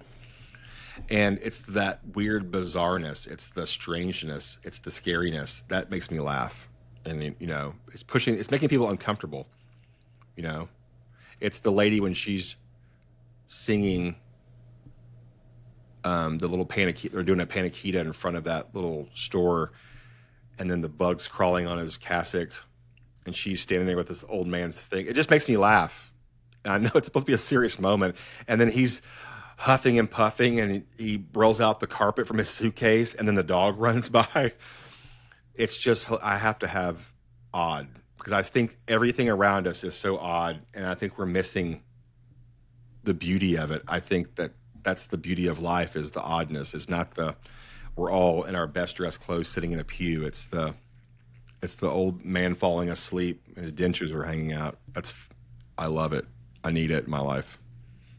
Yeah, there's something about, you know, like a couple, my two best friends, they both can enjoy the idiosyncrasies of people. So they just enjoy, like, somebody that you're like, I'm not going to be best friends with this guy. This guy's kind of weird, you know what I mean? Yeah. But, like, for them, they just, like, oh, that guy's a character. And you got to appreciate the character. And other people don't get it, and they're missing out on a lot of life. You're like, oh, yeah, of course that guy said that. He says weird stuff all the time. Isn't that great? Don't you love it? I mean, they end up in my movies, you know, because... Yeah, This World Won't Break has a lot of it. It was based on weird patrons that came into the tavern, and they would just crack me up, and I would be like, "That's so interesting." And people are like, "How do you come up with these characters?" I'm like, "They're all around us." You know, it's just observe it and put it in, and that's why I think it was Andrew. Yeah, it was Andrew who said when I was interviewing, we're interviewing each other. We're just talking about the film with Frederica Matthews Green. And he goes, well, I'll say one thing. He's like, I didn't think this film would be so funny. He's like, I was laughing out loud the entire movie. He goes, this is a very funny film. I was like, yeah. I'm like, thanks. I was like, I want people to have a blast and have fun, but also, you know, be intrigued, be moved. You can't have drama if there's no comedy, and you can't have a sad moment if you haven't had a funny one, you know? It just does this, and you become numb. You become numb to to the droniness. Your mind will have to laugh at something. It's like what you were talking about with that piece, where you're just like, that's the most boring piece, you know. And it's like, but not if you play it right, you know. If you play it right, and there's these moments of like, oh, you know. I think that's what I'm drawn to. That I'm drawn to, yeah, like reverence, and then irreverent. I love both of it. It's the face of theater. It's the sad and it's the laughing. You know, I like that. I like that. I'm in that part of it. You know, it's not neither one. It's like I'm the lion in that mask. It's like I think I like to teeter on both sides and not let the audience know what, you know. Is Father John serious? Is he scary? Is he? There's moments when, man. Yeah, because they're like, are they afraid of him? And they're kind of afraid of him. But they kind of love him. And then, but you know, he the sweetness with him and Rosemary. He's just human. Oh, towards the end, there's a beautiful scene yeah, like that. Yeah, there really is. Yeah. Like, oh God, that's beautiful. Oh yeah, they really knocked it out. My cinematographer Hutch killed it, and there's just a lot of beauty in the movie, and that's what I'm really the most excited about. I've had most people who said that they've watched the movie like, how do we get like a screen capture? I like to frame some, like the beach. I think the one you're talking about on the beach. Like, can I get a copy? Like, I forget who it was. Timothy Petitis. Dr. Timothy Petitis. He's like, can I get a copy of that? So I've made him a 5x7 that I'm sending him of that scene. Nice. So he can hang in his office. I have his book that I intend on reading at some point. The Beauty of Ethics. The Ethics of Beauty. If it wasn't like 2,500 pages or whatever it is. No, he's a very, very. No, it's like 800, man. But still, it's a thick book. Yeah. So why black and white? We've touched on it, sort of tangentially, but just, you know. Yeah, it was. Why? It was always black and white in my head. Like when I wrote it, I did not see color, and I also, for me, when you're in a cathedral or a chapel or you're in a divine liturgy, you're not just seeing the icons. You're hearing the chanting, orthodoxy. You're participating. There's lots of movement. There's bells. There's incense. There's the smell of the beeswax candles. There's the kids crying. There's so much going on, and I didn't want to focus on just the beauty of the icons. And I also knew I wanted to be a harsh landscape, and I knew I wanted the monks, their cassocks, to pop and not disappear like they do in the real world. So it's almost like a reverse. They become the central characters because their black cassocks pop off the white, but in the real world, the color pops and they disappear, and so they're the central characters. And I took away the distractions that it could be of the beautiful imagery of the icons of the brass or the gold or the blue Texas skies, because you could go down that rabbit hole, and I did that with This World Won't Break, and I'm doing it with my new film. They're both very colorful for those reasons, but this film is, I wanted to just focus on the story and everyone in a way be the same, because you know when the bishop comes and he's wearing his the bishop vestments in the cathedral, those are so beautiful. His are bright red in the movie, and everyone's wearing these bright red and golds. And we took them away, and you kind of focus on the people that are surrounding the bishop, the faces of everyone, and you start to like, you're not just looking at these beautiful gold things, which would have been beautiful. I would have loved to have done that. And we shot it in black and white. There's lots of distribution companies and production houses that were interested in the movie if I shot it in color. I said no, and they walked away. And they said, well, we need a color version for America, and we can do black and white for international. I said, it's a black and white movie. I mean, that's just what it is. And it's not a colorful movie. I think the colorful movie part is, I think that when you watch it, you do see the honeycombs. You do see the yellow in a weird way. I do. It's like the whole thing of letting the audience imagine, because a lot of people have not been in an Orthodox cathedral or been at a monastery, and if they have, they've seen Mount Athos pictures, and we can't compete with that. And if we take it all away, now we have the audience on a storytelling platform instead of a visual. So that was the main reason. And also, I love it. I love black and white movies. I'm a sucker for them. So the fact that I got to make my own, that was, man, there's a little bit of that. There's a lot of that in there too. I can check that one off the list, you know. And what's next? Yeah, so the next film, it's like, it's called the Texas Trilogy. They're not interconnected, but they are. In a strange way, and after I finish this third one, or maybe somebody can do a little expose on how all these intersect and they're all the same, even though they don't take place. Well, they do take place in the same time period, the exact same time period, but they're all happening in different parts of Texas at all at the same time. But this is about. I can't really talk about it, but it's about a circus in Texas. And it's going to be very colorful. It's going to be fun. It's going to be weird and wacky. And then I'm also finishing up a screenplay on an American Saint that I would love to make. So those are they're the horses, but there's two.